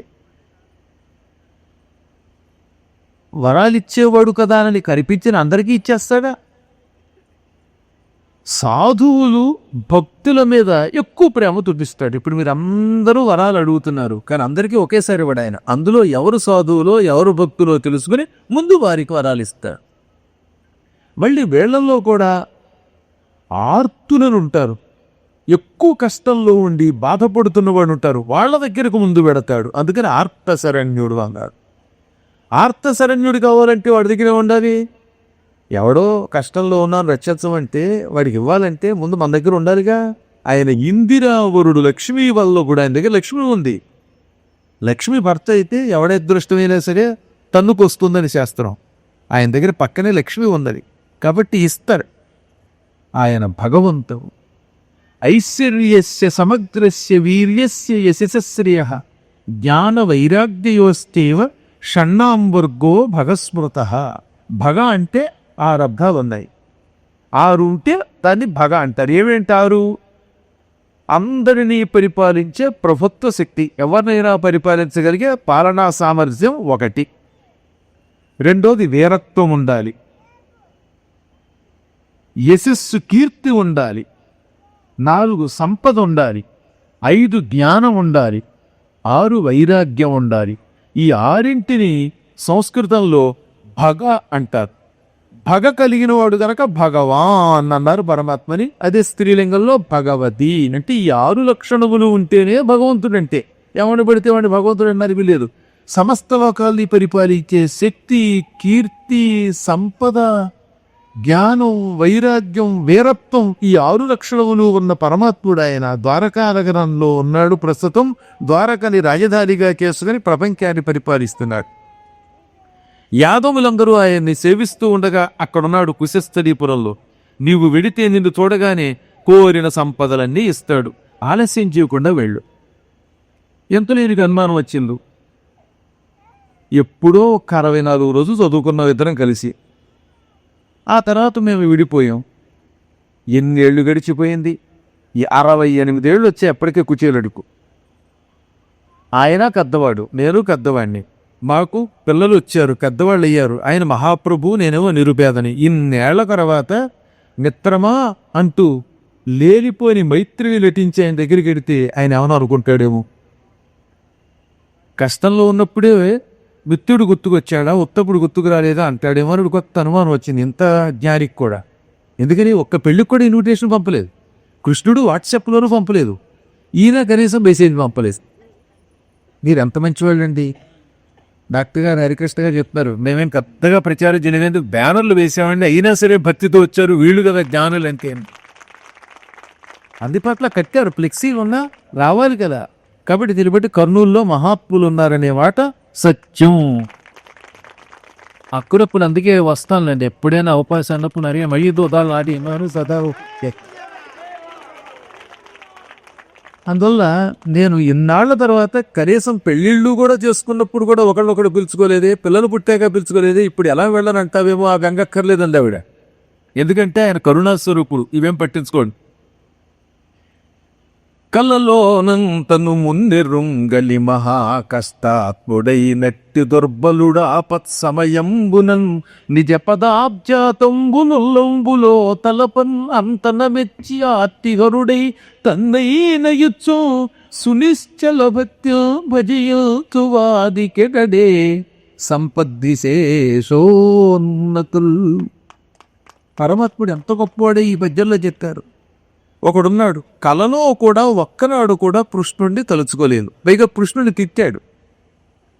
అలాంటి దుర్మార్గుడికి అనుకోకుండా కష్టం వచ్చింది. కష్టం దాజానిడే. అందరూ అన్నారక కృష్ణుడు తప్ప నిన్ను ఈ కష్టం నుంచి ఒడ్డెక్కించేవాడు, రక్షించేవాడు మరొకడు లేడు అని. అప్పుడు వెంటనే వాడు కృష్ణుడికి నమస్కరించి, కృష్ణ, ఇన్నాళ్ళు పాపాత్ముడై నిన్ను తిట్టాను, నిన్నొక్కనాడు తలుచుకోలేదు, ఇప్పుడు కష్టం ఎక్కువైపోయింది, అందుకని నీ కాళ్ళు పట్టుకుంటున్నాను, నన్ను రక్షించన్నాడు. అప్పుడు వెంటనే కృష్ణుడు, ఎరా ఇంతకాలం నన్ను తిట్టావు కదా, ఇప్పుడు గుర్తుకొచ్చానా అని తెప్పలా. పాతవి తెప్పుకుంటే మూర్ఖుడు అన్నారు. జరిగిపోయింది జరిగిపోయింది. రోజు పాతవి తెప్పుకుంటారంటే కొంతమంది. చిన్నప్పుడు నా వీపెద కొట్టావు, 5వ ఏట నా జామకాయ లాక్కున్నావు, ఇప్పుడు ఏం చేస్తున్నావు? 30 ఏళ్ల క్రితం జరిగిపోయింది. ఇంకో భక్తురాలు ఉంది, నేను అప్పుడండి అక్కడికి వెళ్ళానండి, ఇక్కడికి వెళ్ళానండి, నా మొగుడు ఇలాంటి వాడండి, ఎన్నిసార్లు అదే ఏదో అయిపోయింది. ఆ దిక్మాల మొగుడుతో విడాదులు అయిపోయి ఇంకెందుకు వాడిని తలుచుకునే వాడు వెనక్కి రాడు. 30 ఏళ్ల క్రితం జరిగిన విషయం. ఎందుకో కొంతమంది పాకను కలుసుకుని ఏడుస్తారు అన్నమాట. కొంతకాలం గణపూరం అని ఒక ఊళ్ళో ఉన్నాం. మా నాన్నగారి దగ్గర ఒక ఆవిడ ఉండి, ఇప్పుడు ఉందో లేదో పోయి ఉంటుంది లేండి, పెద్ద ఆవిడ. ఆవిడ అప్పటికే పెళ్ళై 30 ఏళ్ళు అయింది. ఆ మొగుడు వింటూ ఉండగా, గురువుగారా, లేదు మా నాన్నగారిది పెద్ద గురువు గారు, నేను చిన్న గురువు గారు లేండి, అందుకని పెద్ద గురువు గారు, మా చిన్నప్పుడు మా బావని ప్రేమించి పెళ్లి చేస్తున్నాం అనుకున్నానండి, ఈ దిక్కుమాలైన పెళ్లి చూపులకు వచ్చి నన్ను చేస్తున్నాడండి, మా బావ అండి, మా బావ ఇది మొగుడు ఎదురుకుండా. 30 ఏళ్ల క్రితం పెళ్ళయిందా? ఆ బావ దావగారిపోయాడు, ఇప్పటికే వాడు ముసలాడైపోయాడు. ఇంకా మా బావ ఉంటుంది ఏంటి, ఆయనేమో బాబో ఆయన పరువు పోతుందని వాడు పోయి పొగుడు మొహం మీద. దాంతో మా నాన్నగారు ఓ రోజు విసికెత్తి, ఇంకేం బావమ్మ వాడు చస్తున్నాడు, నువ్వు చస్తున్నావు, రోజు నడుకోపుతున్నారు మధ్యలో అని. ఈ పాతవు తలుచుకోకండి, అయిపోయింది ఏదో అయిపోయింది. ఇక అప్పుడు తిట్టావు, అప్పుడేదో అన్నావు, ఇప్పుడు కొత్తగా ఏం చేయాలో ఆలోచించా. అది భగవంతుని లక్షణం. అందువల్ల కృష్ణుడు దెప్పడు, నువ్వు నన్ను తిట్టావు, నన్ను తలుచుకోలేదు అనకుండా, నాయనా ఇప్పుడు కష్టం వచ్చి నన్ను ఆశ్రయించావా అని అప్పటికప్పుడే పాతవి మరిచిపోయి తనను తానే సమర్పణ చేసుకుని రక్షిస్తాడు ఆయన. అంతటి భగవంతుడాయ, కరుణాస్వరూపుడాయన. అటువంటి పరమాత్ముడు నిత్యం భక్తితో ఇంట్లో కూర్చుని, అరుగు మీద కూర్చుని ఓం క్లీం కృష్ణాయ గోవిందాయ గోపీతన వల్లభాయ నమః అని మంత్ర జపం చేసి నిన్ను అనుగ్రహించకుండా ఉంటాడా? వెళ్ళు, ఆయన పాదాలు పట్టుకొని నిన్ను అనుగ్రహిస్తాడు, నీకు సంపదలు ఇస్తాడు అనగానే అద్భుతమైన మాట చెప్పావన్నాడు ఆయన. భార్య అంటే ఇలా ఉండాలి, మంచి సలహా ఇవ్వాలి, అంతేగా దొంగతనం చేసి సంపాదించండి, కబ్జాలు చేసి సంపాదించండి, ఇతరుల యొక్క స్థలాలన్నింటినీ ఆక్రమించండి, అది సెటిల్మెంట్ ఇచ్చేయండి, ఇలాంటివి అప్పట్లా. కేవలం భగవంతుడిని ఆశ్రయించి సంపాదించమన్నావు, సంతోషం. నీవు చెప్పిన ఎట్లు రాజీవ నేతృపాద పద్మంబుల శ్రేయంపంగ మనకు పరమశోభనమా చక్రపాణికి పుడు కానుకేమైన కొంపోవగలదే మనకు. భార్యామణి, నీవు చెప్పింది చాలా మంచి సలహా. ఆ పరమాత్మని పాదపద్మములు ఆశ్రయిస్తే ఇహము పరము రెండూ లభిస్తాయి, మనకు శుభం కలుగుతుంది. కానీ నా దైవం, నా గురువు, నా మిత్రుడు, ప్రభువు అయిన కృష్ణుడి దగ్గరికి వెళుతున్నప్పుడు ఏదైనా ఒక కారుకు పట్టుకెళ్ళకుండా వెళ్ళకూడదు. మహాత్ముని దగ్గరికి వెళుతున్నప్పుడు ఏదో ఒకటి ఇవ్వాలని చేస్తాం. ఇవ్వడానికి మన దగ్గర ఏమీ లేదు, మరి ఎలా అన్నాడు ఆయన. అప్పుడు ఆవిడ ఆలోచించింది.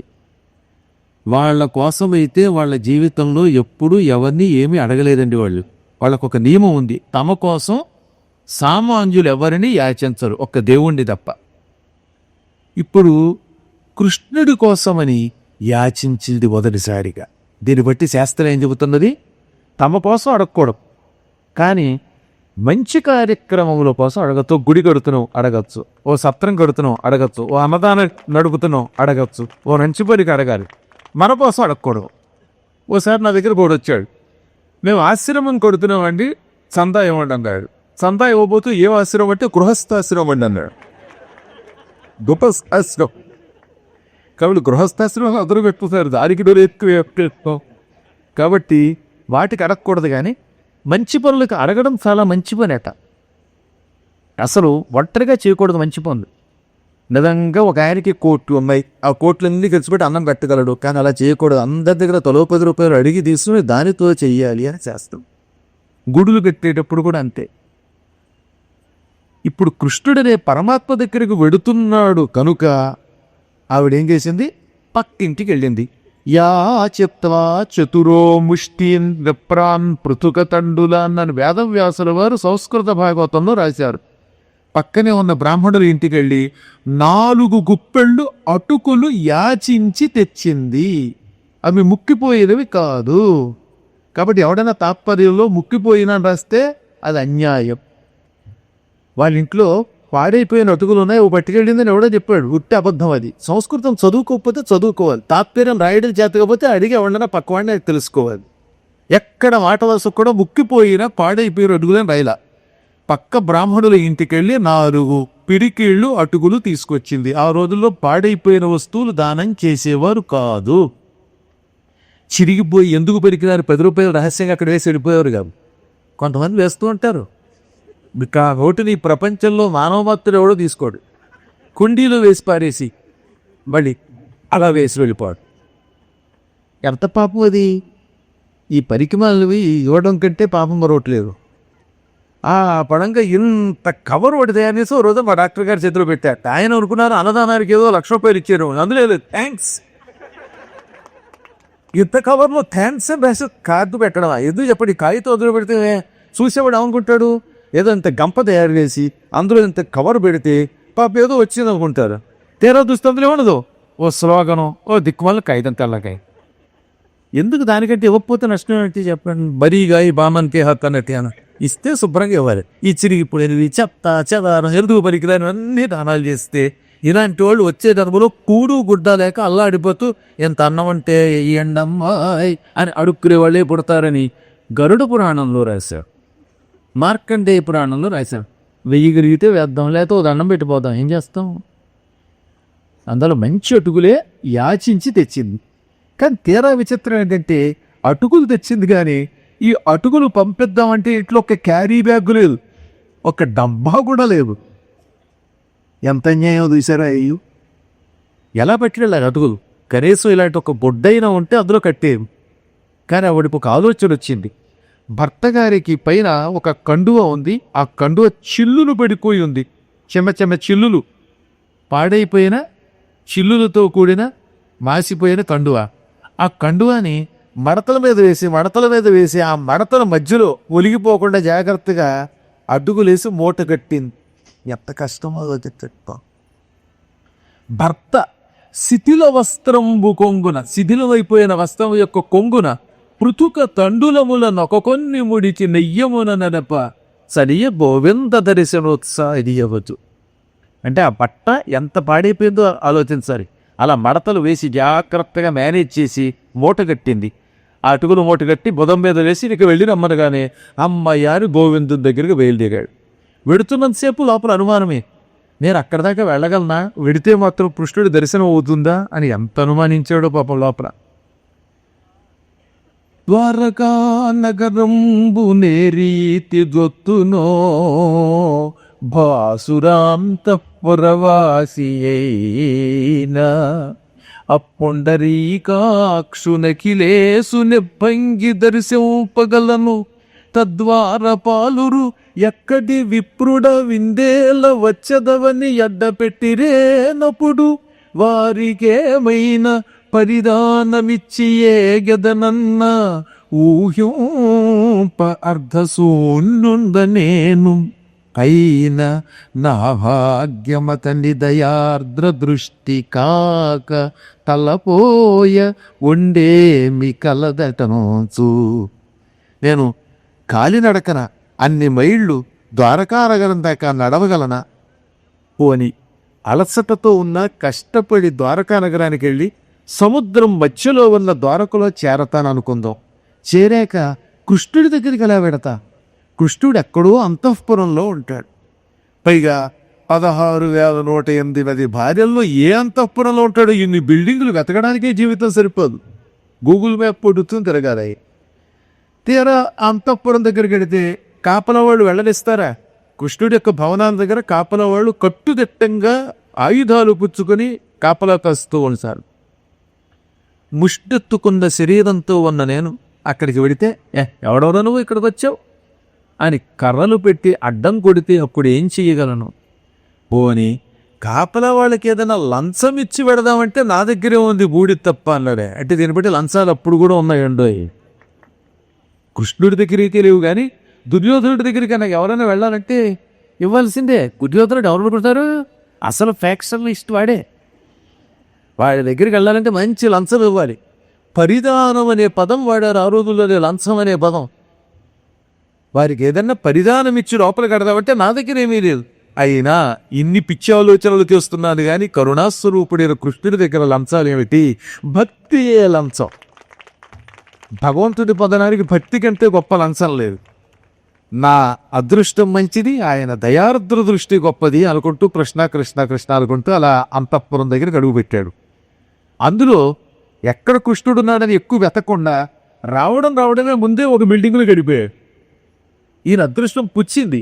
ఆ భవనం రుక్మిణీదేవి మందిరం. బంగారపు రంగులో ఉన్న రుక్మిణీదేవి యొక్క విశాలమైన అంతఃపురం దగ్గరికి వెళ్ళాడు. కాపలా వాళ్ళు ఒక్కళ్ళు కూడా అడ్డం కొట్టలేదు. ఎందుకో తెలుసా? శ్రీకృష్ణ పరమాత్మని పరిపాలన, పాండవుల పరిపాలన, అలాగే కొంతమంది మహాత్ములు ఉన్నారు ఆ రోజుల్లో, వాళ్ళ పరిపాలనలో ఇలాంటి పండితులు వస్తే కాపలా వాళ్ళు అడ్డం కొట్టేవారు కదా, డైరెక్ట్ వెళ్ళిపోవడం. ఈ మాట ఎందుకు చెప్తున్నాను? ఒక సినిమాలో కుర్చీలో నుండి కాపలా వాళ్ళు తోసేస్తే కృష్ణుడు వచ్చి పట్టుకెళ్ళినట్టు చూపించారు. ఉట్టి అబద్ధం అని. అలాంటి పిచ్చి పనులు చేయకూడదు. అస్సలు కుర్చీలో నుండి ఎవరూ తొయ్యలేదు. అసలు కృష్ణుడి దగ్గరికి వెళ్ళలేదు, దూరం నుంచే చూశాడు కృష్ణుడు ఆయనేమో అలా నడిచి వస్తున్నాడు. కృష్ణుడేమో ఎదురుగుండా మంచం మీద రుక్మిణీదేవితో కూర్చున్నాడు. ఇద్దరు కాసేపు పాచికలు ఆడుకుంటున్నారండి సరదాగా. పాచికలు ఆడుకుంటున్న కృష్ణుడు దూరంగా ఉన్న కుచేలుళ్ళు చూడటంతో టక్కన దిగిపోయాడు మంచం మీద అనేది.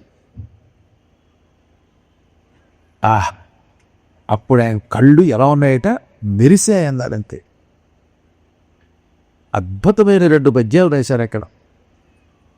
ఇందీవరస్యాము వందిత సూత్రాము కరుణాలవాలు బాసురకపోలు కౌస్తుభాలంకారు కామిత మందారు సురుచిరల వంజు సురశరణ్యు హర్యక్ష నిభవధ్యు అఖిల లోకారాధ్యు ఘనచక్రహస్తు జగత్ ప్రశస్తు ఖగకులాధిపయాను కౌశేయ పరిధాను పన్నగశయను అబ్జాతలయను మకర కుండల సత్పూషు మంజుభాషు నిరుపవాకారు దుగ్ధ సాగర విహారు భూరి గుణ సౌద్రు యదుకులాంభోధి చౌద్రు కృష్ణు రోచిష్ణు జిష్ణు సఖిష్ణు విష్ణు. శ్రీకృష్ణుడు దూరం నుంచే కుచేలుడికి కనపడ్డాడు. ఆయన నల్ల కలువు పువ్వు రంగులో ఉన్నాడు, నీల వర్ణంలో ఉన్నాడు. ఇంద్రుడంతటి వాడి నమస్కారాలు అందుకుంటున్నాడు. పరమ కరుణాస్వరూపు. ఆయన బొగ్గలు తళ్ళ తళ్ళ తళ్ళ మెరిసిపోతున్నాయి. మెడలో కౌస్తుభమణి ధరించాడు. కోరిన కోరికలు తీర్చే కల్పవృక్షం వంటి వాడు. ఎవడైనా ఒక నమస్కారం చేసి వరాలు అడిగితే కల్పవృక్షంలా వరాలిస్తాడు. ఇక ఆయన శరీరం ధగ ధగ వెలిగిపోతున్నది. దేవతలకి కూడా అభయం ఇచ్చేవాడు ఆయన. సింహం నడుములాగా సన్నని నడుము కలిగినవాడు. సమస్త లోకాల చేత ఆరాధింపబడుతున్నవాడు. సుదర్శనమనే చక్రం ధరించాడు. జగత్తులో ప్రశస్తికెక్కినవాడు. గరుత్మంతుని మీద ఎక్కి విహరించేవాడు. పసుపు పచ్చని పట్టు వస్త్రం ధరించినవాడు. ఇక ఎల్లవేళలా ఆదిశేషుడి మీద పడుకుంటాడు వైకుంఠంలో ఉన్నప్పుడు. తామర పువ్వు రేకుల్లో ఉంటాయి ఆయన కళ్ళు. చెవులకి మకర కుండలాలున్నాయి. అందంగా మాట్లాడతాడు. ఆయన మాట్లాడితే ముచ్చటగా ఉంటుంది.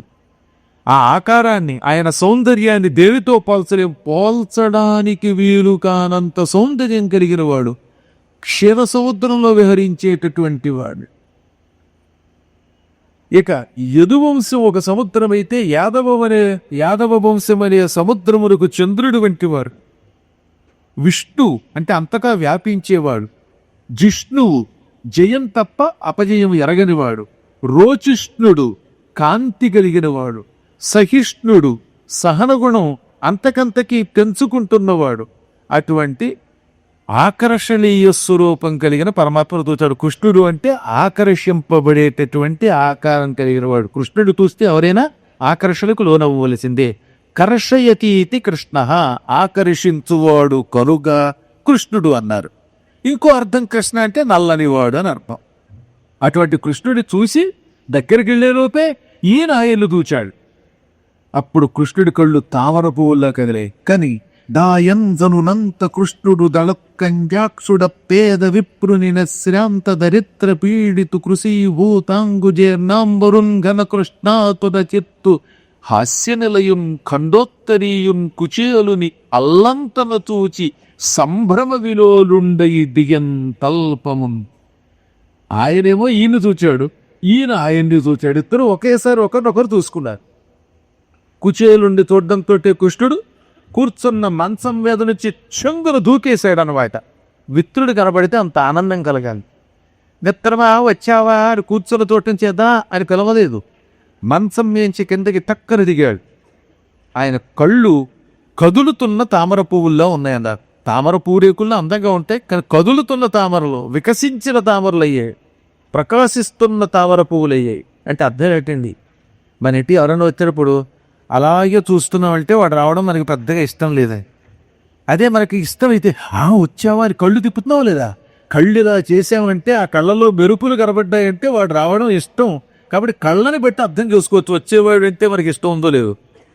ఇష్టం లేనప్పుడు అలా కూర్చొని వచ్చావా మిస్టర్ పద్మాగర్ అంటే. అదే వాడికి ఆనందం కలిగింది అనుకోండి, బయటకు వచ్చి స్వాగతం చెప్పి వద్దన్నా వినిపించుకోకుండా కాళ్ళు కడిగి కడిగి లాగి పువ్వులు పెట్టి పీకేస్తాం.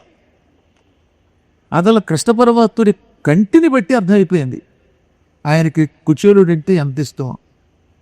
అందుకని దళకంజాక్షుడు, వికసించిన విప్పారిన కదులుతున్న ప్రకాశిస్తున్న తామర పువ్వులు వంటి కళ్ళు కలిగినాడు.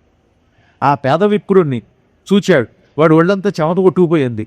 అబ్బా 7 రోజులు నడిచొచ్చిన అగ్ని జ్యోతుల కంటే ఒక్క పూట నడిచొచ్చిన ఈయన శరీరమే చెమట ఎక్కువండి. పైగా అది పశ్చిమ సముద్రం కదా, సముద్ర తీరంలో నడిస్తే ఒళ్ళంతా చెమటలు ఎక్కువ కాస్తాయి, హ్యూమిడిటీ ఎక్కువగా ఉంటుంది. అందులో బాగా చెమట కారిపోతూ అసఖ్యమైన శరీరంతో ఉన్నవాడిని చూచి దగ్గరికి వెళ్ళాడు. పాపవాడు ఎంతో కాలం నుంచి దారిద్ర్యంతో పీడిప్పబడుతున్నవాడు. శరీరం అంతా ఎండిపోయింది, ఎముకలు బయటకు వచ్చాయి, చిక్కిపోయి ఉన్నాడు, బట్టలు తిరిగిపోయి ఉన్నాయి. అయినా సరే 2 చేతులు అలా చాచి గాఢంగా కౌగిలించుకున్నాడు.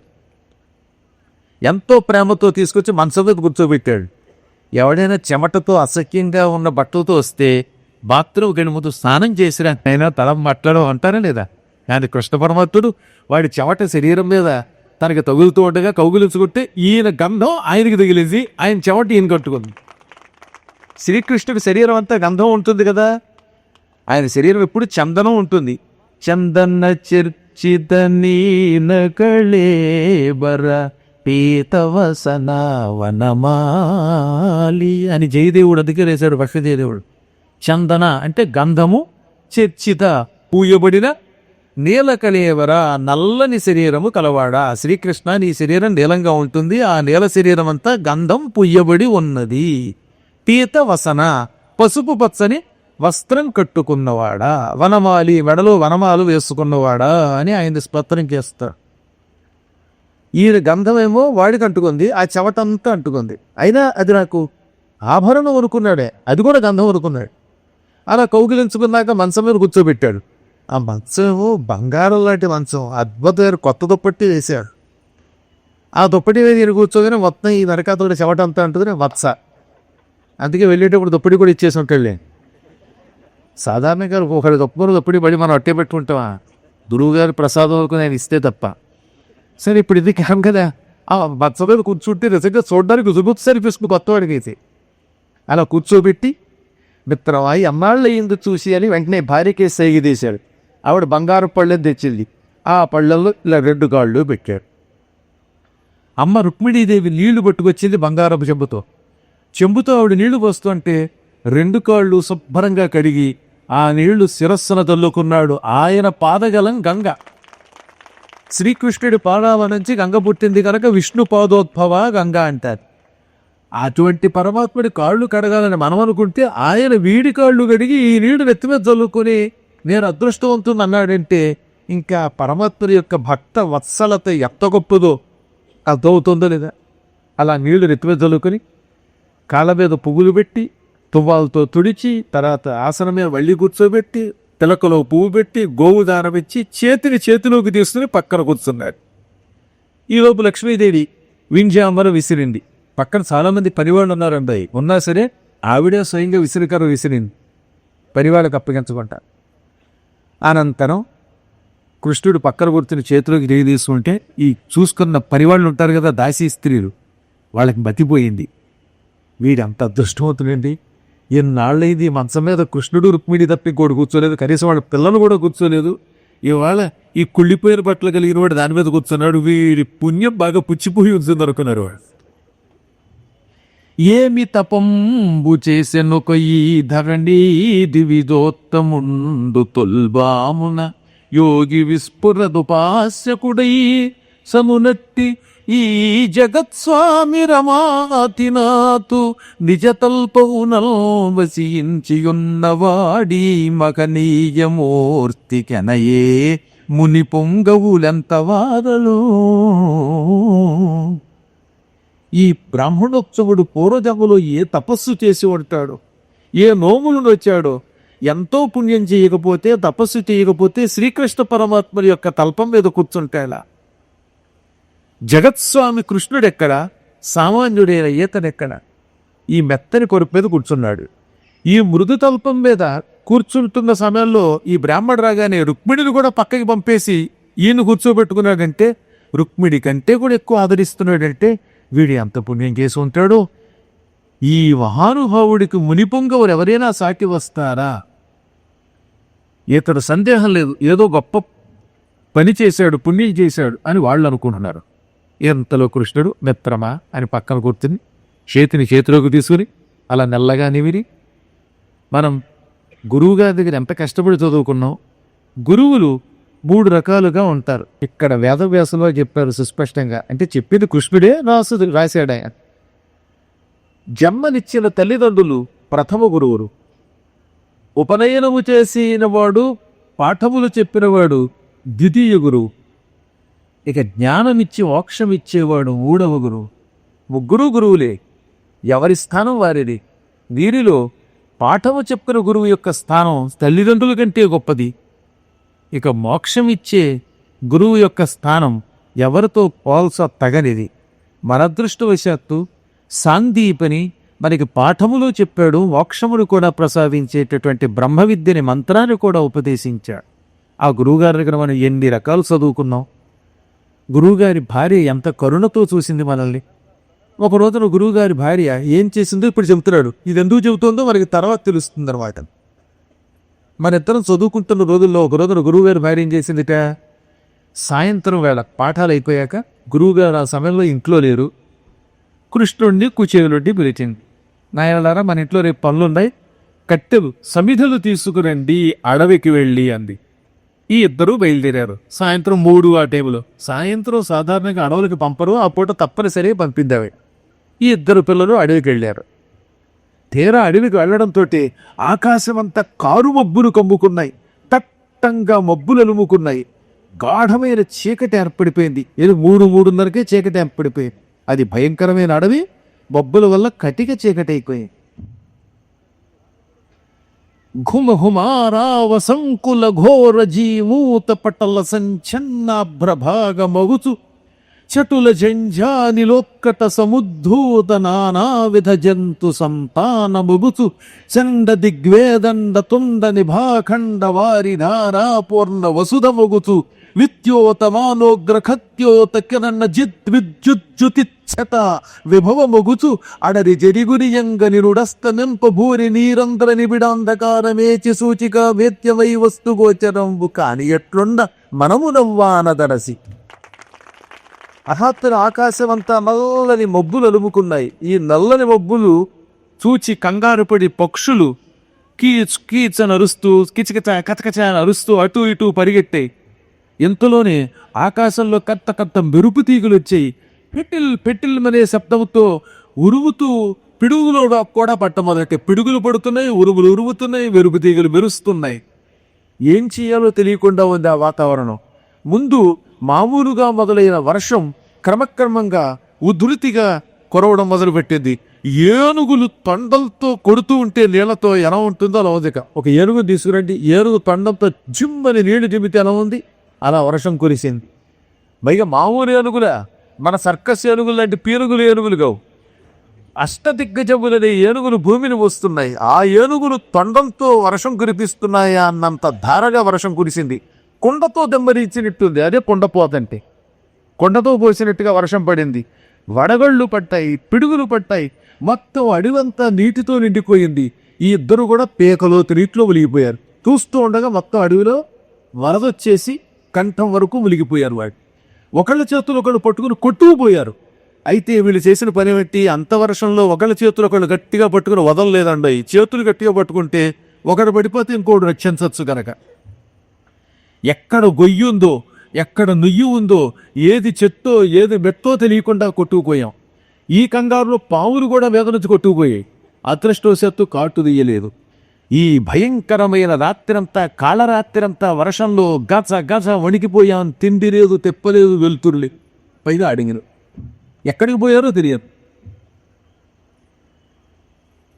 ఈ రాత్రంతా గజగజలాడుతూ ఉండగా అతి కష్టం మీద ఇక మనం బతకం అనుకుంటున్న టైంలో నువ్వు నూతిలో పడిపోతున్నట్టుగా గోతులోకి పడిపోతుంటే నేను చేయి పట్టుకు లాగాను. నేను పడిపోతే నన్ను లాగావు, గుర్తుందా ఆ రోజు?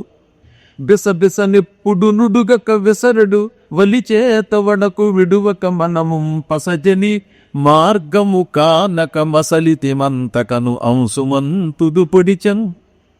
పైగా దీనితో కథగడ్డ గాలి, ఆ చలిగాలి, తుఫానుగా గాలికో వర్షం వల్ల వణికిపోతూ స్తంభించిపోతూ అతి కష్టం మీద రాత్రంతా గడిపాం.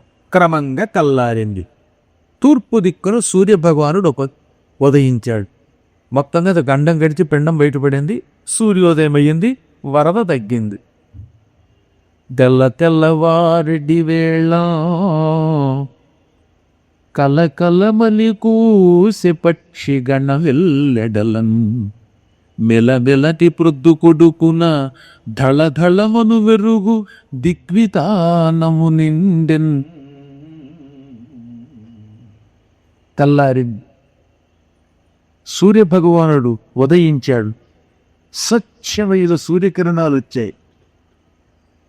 ఆకాశంలో మేఘాలన్నీ చల్లాచెదరైపోయాయి. దాంతో ప్రపంచమంతా ప్రశాంతత పొందేది. ఈ లోకపాపం గురువుగారు అక్కడ వర్షం వచ్చే ముందే ఇంటికి వచ్చాడు. రాగానే భార్యామణిని వర్షం వస్తుంది, పిల్లలందరినీ ఆశ్రమంలో జాగ్రత్తగా అట్టే పెట్టావా అంటే ఒక్క కుచేలుండి కృష్ణుడి అడవికి పంపానంది. అయ్యో ఎందుకు పంపేవే, సాయంత్రం పూట పంపకూడదు, ఆ పిల్లలకి ఏదైనా అయితే నేను బతకగలనా అని ఆయన వెంటనే బయలుదేరి అడవికి వెళ్ళిపోయాడు. ఆ రోజుల్లో గురువులకు అంత ప్రేమ. పాపం వీళ్ళతో పాటు ఆయన వర్షంలో చిక్కుకుపోయాడు. ఆ రాత్రంతా ఆయన కూడా కృష్ణ పుచేల ఎక్కడున్నారు ఆయన అని అడవంతా తిరుగుతూనే ఉన్నాడు. అలా తిరుగుతూ మొత్తం మీద వీళ్ళని పట్టుకున్నాడు. తెల్లారాక వాళ్ళు కనపడగానే కౌగులించుకుని పావు గంట ఏడ్చెట్టు ఆయన.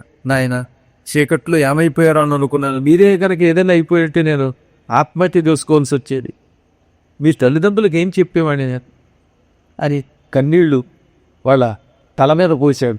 అసలే వర్షానికి తడిసిపోయిన తల మళ్ళీ కన్నీళ్లతో తడికాడు. మళ్ళీ స్నానం అనమాట, తనడ్డు స్నానంలాగా.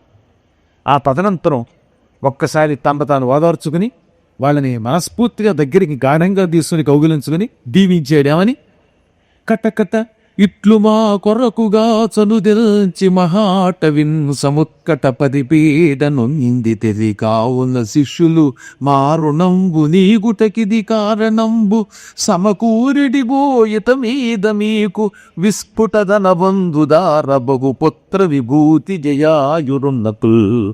నాయనలారా, ఎంతో కష్టపడ్డారు మా కోసం. గురువుగారి భార్య చెప్పిన కట్టెలు తేవడం కోసం రాత్రంతా చీకట్లో వర్షంలో తడసి ఆకలికి మలమలవాడిపోయారు. ఎంత శ్రమ పొందినందుకు మిమ్మల్ని మనస్ఫూర్తిగా దీవిస్తున్నాను. గురువుగారి రుణం ఎంతలా తీర్చుకున్నారు. ఎంతకంటే గురుసేవ ఎవరు చేయగలుగుతారు? గురువుగారి రుణములు తీర్చుకుని ఎంత సేవ చేసిన మీకు మనస్ఫూర్తిగా దేవనలు ఇస్తున్నాను. ఇంక మీదట మీకు బోలెడంత ధనం వచ్చుగాక. విస్ఫోట ధనం అంటే లెక్కలేనంత ధనం వచ్చుగాక. డబ్బుంటే ఏమవుతుంది? ఆటోమేటిక్గా బంధువులు గ్యారంటీగా వస్తారు. మన దగ్గర ఏమీ లేనప్పుడు ఎవరు అడ్డాయి. డబ్బు వచ్చిందాక అంత మన చుట్టాలి. అమ్మో ఆ డాక్టర్ మా చుట్టమండి, పద్మాకర్ గారు మా చుట్టమండి అంటారు. ఏమీ లేనప్పుడు ఒక్కడు వస్తాడా? వాడు వస్తే కాతి ఇవ్వాలని వింటేస్తాడు. అందుకని ముందు మీకు ధనం వచ్చుగాక. ధనం ఉన్న చోట బంధువులు ఎలాగో ఉంటారు. బంధువులతో పాటు డబ్బు బాగా ఉంటే పెళ్లి గ్యారంటీగా అవుతుంది. సవటగా ఎవరిస్తారు? అందుకే ఆ ప్రేమ పెళ్ళిళ్ళు ఎక్కువైపోయి. ఇక తర్వాత బహుపుత్ర, పుత్రులు కూడా లభింతురుగాక.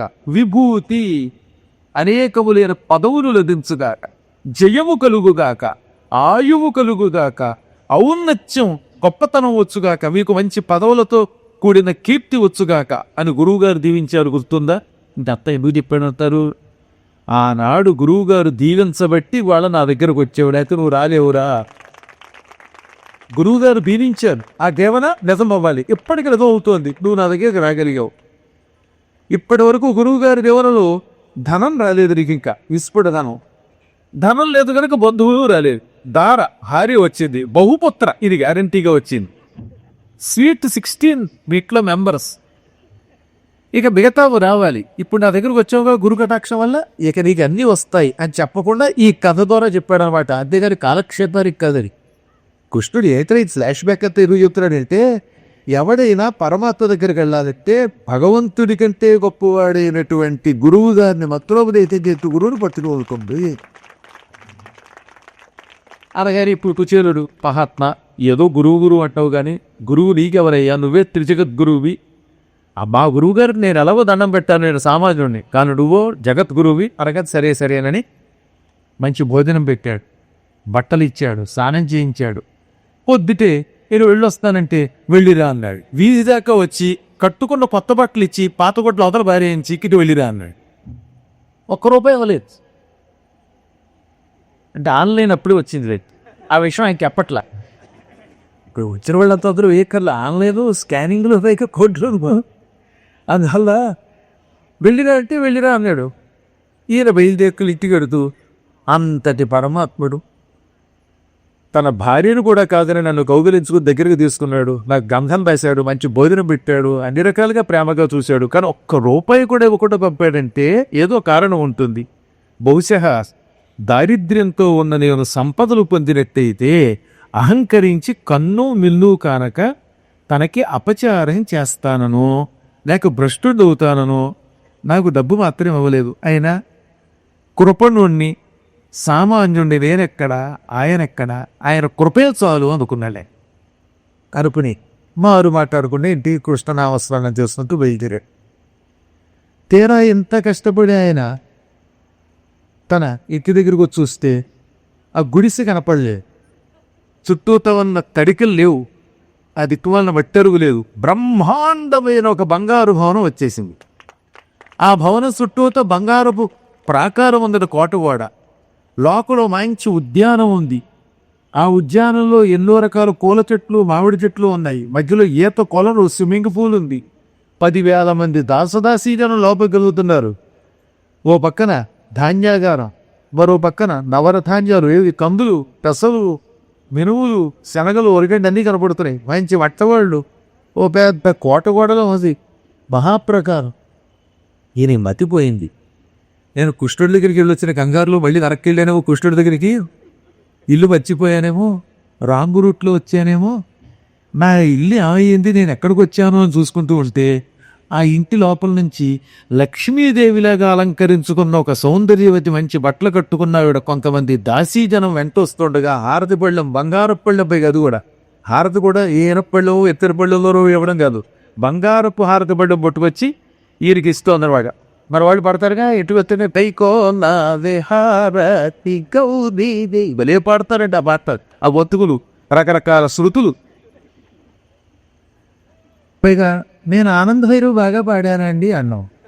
అదొకప్ప సరే ఏదో భైరవి అండి మీరు ఇలా మొత్తం మీద హారతి ఇస్తూ ఉంటే ఈయన కంగారు పడి పరస్త్రీవమ్మ నాకు హారతి ఒకటైతే నీ మొహం నేనండి, ఈ నీ మొహం అనే పదం ఆవిడ తప్ప ఎవరు ఉండరు కదా అని ఎగాదిగా చూస్తే ఆవిడ ఆ భార్యలాగే ఉంది.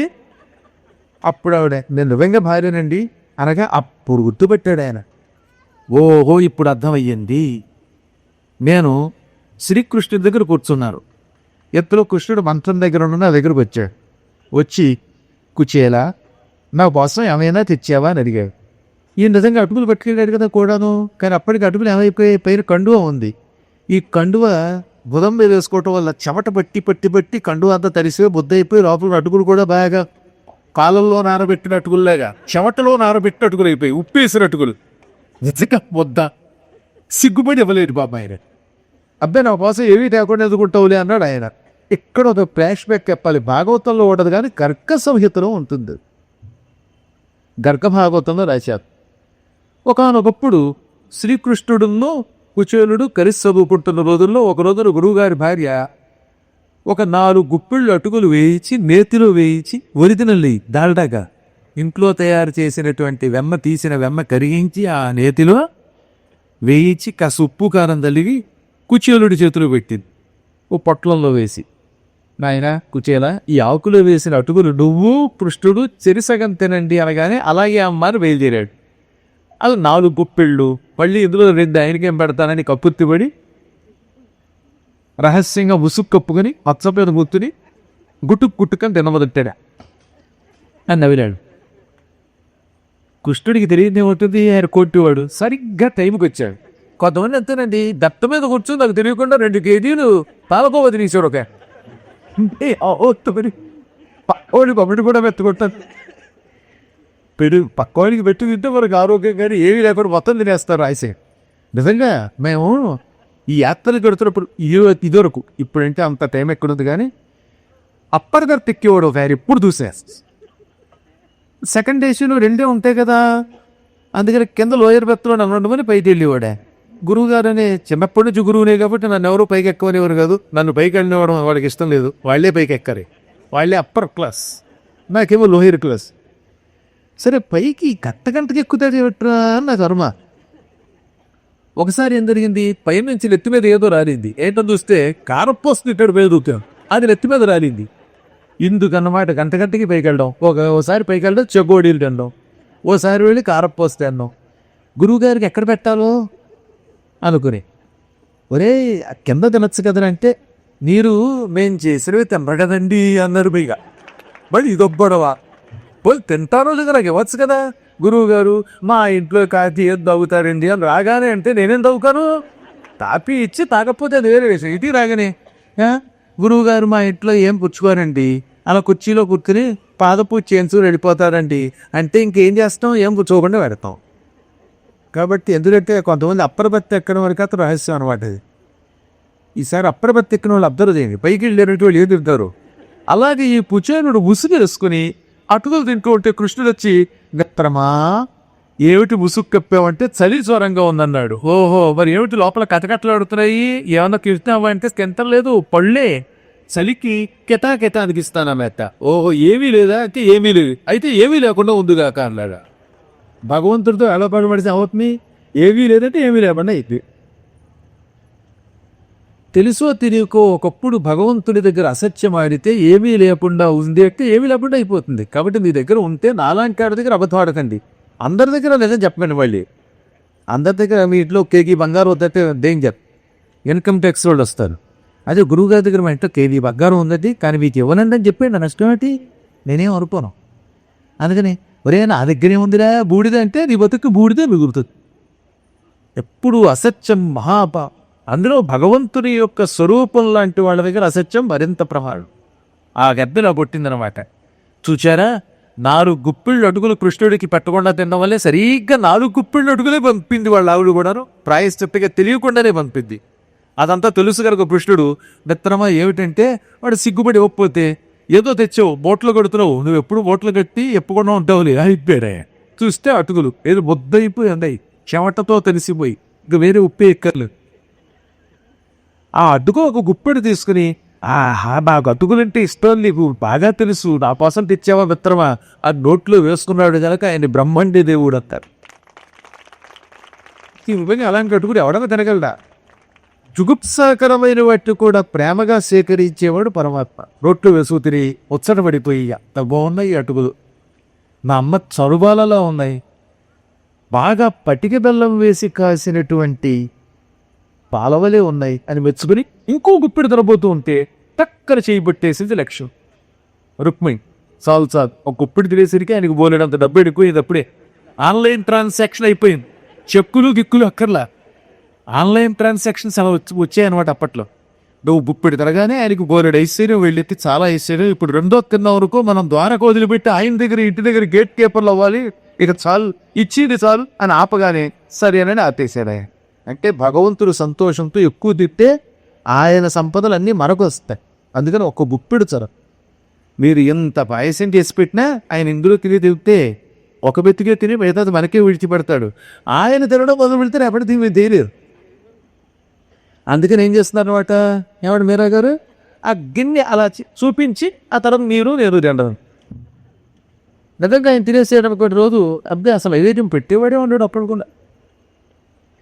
ఒక గుప్పెడు తిని ఆపేక అక్కడ గుప్పెడు తిన్నాడు అడుగులు, ఇక్కడ చెప్పకుండా కట్టకుండా పెట్టకుండా ఇంత కోట వంటి భవనం సంపద ఏర్పాటు చేశాడు అని ఇప్పుడు అర్థమైపోయింది. ఆయన వెంటనే లోపలికి వచ్చి ఇంత సంపద వచ్చిందని అహంకరించక, ఏమాత్రం గర్వం పొందక, ముందు పూజా మందిరంలో శ్రీకృష్ణ పరమాత్మని విగ్రహాన్ని ప్రతిష్ఠించుకొని గోవింద అంటూ ఆయన్ని పూజించాడు, నిత్యం పూజించాడు. ఇహలోకంలో సకల సంపదలు అనుభవించాడు. శరీరం విడిచిపెట్టాక వైకుంఠానికి వెళ్ళి ఆయన అనుగ్రహం పొందాడు. ఇది పరమ పవిత్రమైన శ్రీకృష్ణుడి యొక్క దివ్య కథ. కుచేలోపాఖ్యానం. చివరి రోజు నీ కుచేలోపాఖ్యానాలు చెప్పడం కనుక అతని ప్రథమోద్దేశ్యం ఏమిటి అంటే, కలియుగంలో తెలిసిగా తెలియక కొన్ని దారిద్ర్యాలు ఉన్నాయి. అందులో ఒకటి మానసిక దారిద్ర్యం.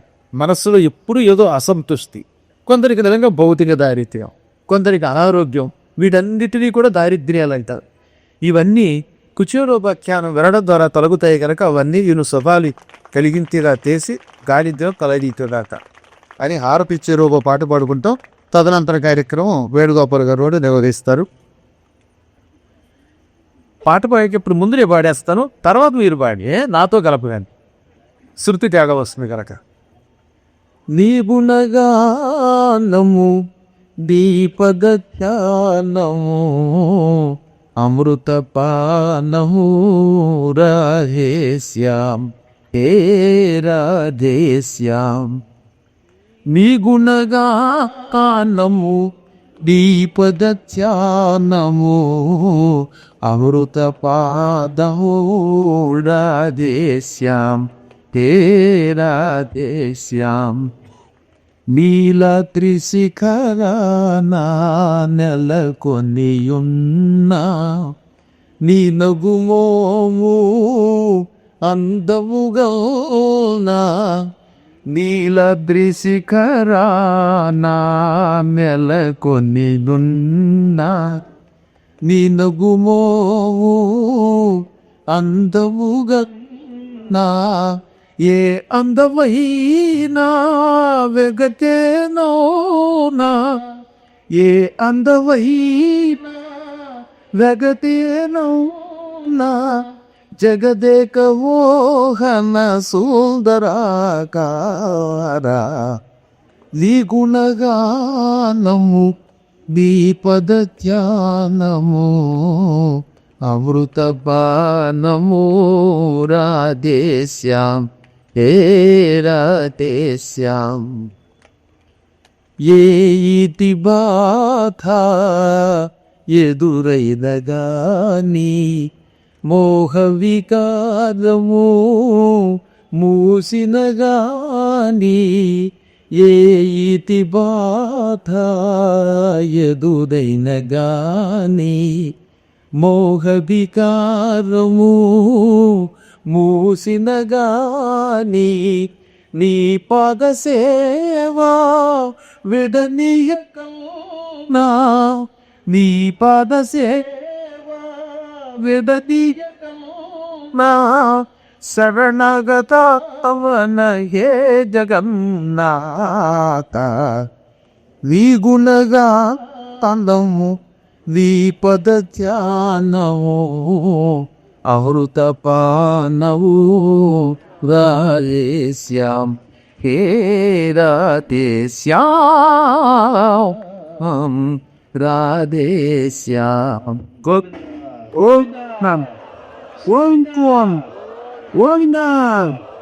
సమ్మతి చేయవే మనసా సమ్మతి చేయవే మనసా ఆపన్న శరణునిదడిగి సమ్మతి చేయవే మనసా ఆపన్న శరణునిదడిని సంయోగిస్తేయవే పాలస్ చక్రపాణి చక్రధారి కౌసుభధారి చక్రధారి పాపహారి కృష్ణమురారి పాపహారి కృష్ణమురారి సన్బుద్ధి చేయవే నమసా ఆ సద్గురిత ఈ సమ్ముకి చేయహే పనసా మరులు గొల్లిపే సిరులు ఏతో మరులు కలితే సిరులు ఏతో దిలువ గోవే మనసా మరులు గొల్లితే సిరులు మేన్ దిలువ గోవే మనసా స్థిరము కాని ఇహ భోగముల పరము మరువకే మనసా గోపబాలుని పురడిలోలుని గోపబాల్టి పురడితో సన్నుతి తేయగే మనసా ఆపన్న శర పులిహరిని Quran pakisiyave manasa Chakradhari కౌసుభధారి చక్రమాలి పాపహారి Krishna Murari పాపహారి Krishna Murari సమ్ముతి తేయవే మనసా ఆపన్నసే హరికి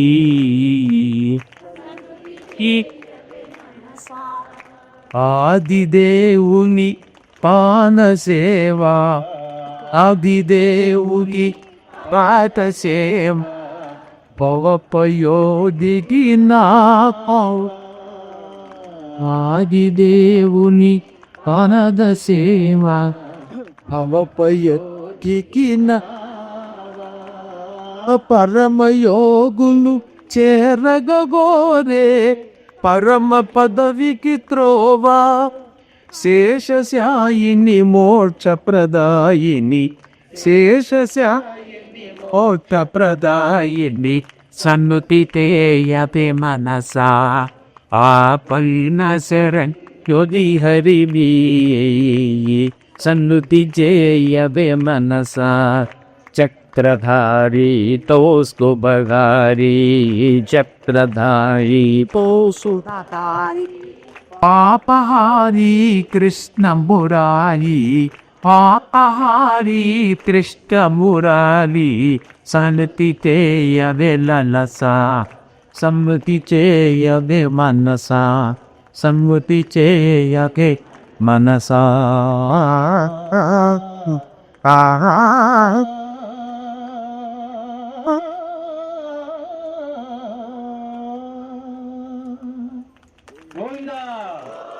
Govinda Govinda గురువుగారి యొక్క 403వ శ్రీమద్ భాగవత సప్తాహము 3వ తారీఖు నుంచి 9వ తారీఖు వరకు కర్నూలులో ఏర్పాటు చేసినటువంటి భాగవత సప్తాహంలో 6 రోజుల పాటు భాగవత రసవాహినిలో మనందరినీ ఓలలాడించినటువంటి గురుదేవుల వారికి మనమందరం కూడా గట్టిగా కరతాళతో అభినందనలు తెలియజేయవలసినదిగా కోరుతున్నాము. ఇప్పుడు అందరూ కూడా ఇంతవరకు ఏ విధంగా అయితే క్రమశిక్షణతో శ్రవణం చేశారో అదే క్రమశిక్షణతో కార్యక్రమం ఆశాంతం కూడా జాగ్రత్తగా అందరూ భక్తి శ్రద్ధలతో వినాలని చెప్పేసి చూడాలని చెప్పేసి మనస్ఫూర్తిగా కోరుకుంటున్నాం. భాగవత సప్తాహం అంటే 7 రోజుల పాటు ఉంటుంది. అయితే చిట్ట చివరి రోజు శ్రీమద్ భాగవతాన్ని 6 రోజులు పారాయణం చేసినటువంటి ముత్తంతులైనటువంటి పండితులు 18,000 శ్లోకాలు వారి కోసం అక్కడ పారాయణం చేశారు. అయ్యా దయచేసి మీరు నిలబట్టే మిమ్మల్ని అందరినీ వాళ్ళు చూసి తరిస్తారు. వారు గట్టిగా చప్పట్లతో మీరు అభినందనలు తెలియజేయాల్సిందిగా కోరుతున్నాం. ముత్తంతులైనటువంటి పండితులు శ్రీమద్ భాగవతాన్ని 18,000 శ్లోకాలు పారాయణం చేశారు. 7వ రోజు ఎవరైతే భాగవతాన్ని శ్రవణం చేయించుకుంటారో పారాయణం చేయించుకుంటారో వారి పేరుతో గురువుగారు చేసి వారికి అక్కడ అక్షతోదకాలు విసర్జన చేసి ఆ భాగవత సప్తాహ ఫలితాన్ని వారికి ధారపోస్తారు. కాబట్టి 7వ రోజు ఆ హరికృష్ణారెడ్డి గారి ఇంటిలోనే ఆ కార్యక్రమం ఉంటుంది. మనకు మన అదృష్టము గురుగారు చెప్పారు తప్పదు ఆయన అదృష్టం పుచ్చింది అన్నారు.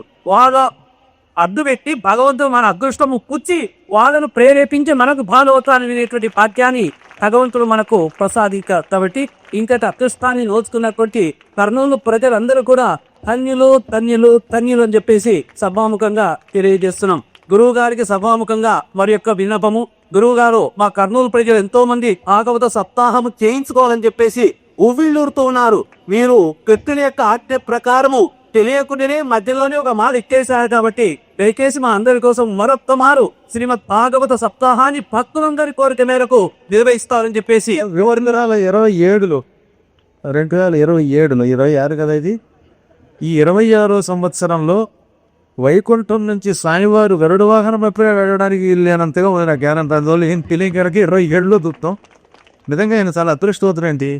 ఇంతవరకు ఇంత తొందరలో భాగవత సప్తాహం పొందినటువంటి వాళ్ళు కేవలం కర్నూలు వాళ్ళేదే. వీరికి వేణుగోపాల్ గారికి కూడా తెలుసు. వాళ్ళ సత్తరం తరపున 3 ఏళ్ళు గడికి వెళ్ళలేకపోయాం.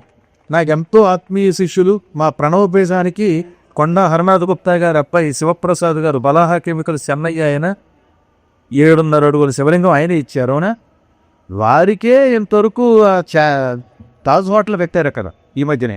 అందులో సప్తాహం అంటే వారణాసి యుద్ధం అంటే డేట్లు లేకున్నాయి. కానీ ఈయన ఎంత కృష్ణవంతుడంటే 2 నెలల క్రితం అక్టోబర్లో మేము అమెరికాలో డాలస్లో భాగవత సప్తాహంలో ఉండగా టక్కర్ పనిచేసాం. రాత్రి పగలు తేడా ఉంటుంది కదా, అందుకని వాట్సాప్ కాల్ చేసి యాదైనా కిరణ్మయ్యి గారు, అప్పటికి హరికృష్ణ గారు అంటే ఎవరో తెలియదు కానీ కిరణ్మయ్యి పేరు మాత్రం విన్నాం.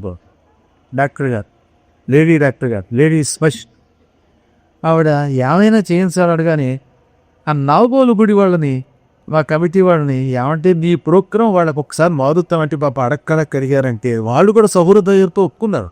లేకపోతే ఇది యాక్చువల్గా 3వ తారీఖు నుంచి 9వ తారీఖు వరకు నాగోలు, రేపు ఎల్లుండి శతావధానం, 11 నుంచి శ్రీలంకలో యాగం, ఇవన్నీ తిరుగుళ్ళే. చూడండి క్యారెంట్ దత్త ఎదగం. కానీ ఏదో కారణం చేత శ్రీకృష్ణ పరమాత్ముడు అవన్నీ ఆపి ఈ 7 రోజులు మాత్రం మీది ఇచ్చాడు. అసలు భగవంతుడికి తప్ప ఇది ఎవరికి పుస్తకం చెప్పకల పరమాత్ముడి సకాల్సులని గోవిందా అలా ఈ ఏడాది వెళ్ళారు కదా. నెక్స్ట్ డే సంతోషం. గురువు గారు గట్టిగా కరతాళ ధ్వనితో 2027 సంవత్సరం గురువారు మాకు అనుమతి ఇచ్చారు. కాబట్టి ఆ సంవత్సరం భాగవత సప్తాహాన్ని ఇనేటువంటి భాగ్యానికి మనమంతరం కూడా బుతున్నాం. కాబట్టి ఈ సప్తాహ కార్యక్రమంలో 6 రోజుల పాటు చాలా అద్భుతంగా కర్నూలు ప్రజలు ఇంత ఆహ్లాదకరమైనటువంటి వాతావరణంలో వినేందుకోసం అని చెప్పేసి మనకి ఇంకటి ప్రాంగణాన్ని మన యొక్క ఈ పటిమతో మున్సిపల్ కమిషనర్ గారితో మాట్లాడిపించినటువంటి ఘనత మన టీజీ వెంకటేష్ గారిను గట్టిగా కరతాళ కళ్ళకు అభినందించవలసిందిగా కోరుతున్నాం. ఎవరు పీచినా పలకనటువంటి వారు సార్ ఒక్క ఫోన్ చేసే పరిగెత్తుకుంటూ మనకు ఈ యొక్క స్థలమంతా కూడా కేటాయించారు. కాబట్టి ఇందులో ఆయన శ్రమ చాలా ఎక్కువగా ఉంది. కాబట్టి ఆయన్ను సభాముఖంగా అభినందిస్తున్నాం. గురువు గారికి ఇప్పుడు సన్మాన కార్యక్రమం జరుగుతుంది. గురువు గారి యొక్క సన్మాన కార్యక్రమంలో డాక్టర్ హరికృష్ణ గారు,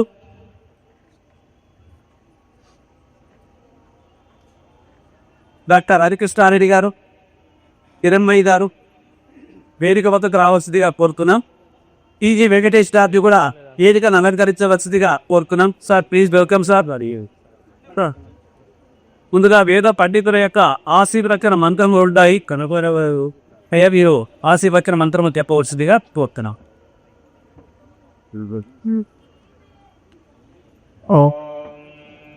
శ్రీ గురుభ్యో నమః.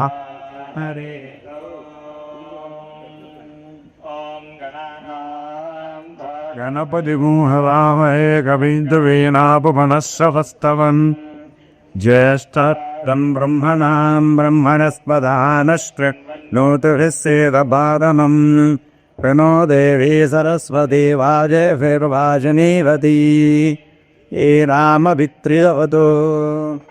శ్రీ గురుభ్యో నమః. హరి యో వై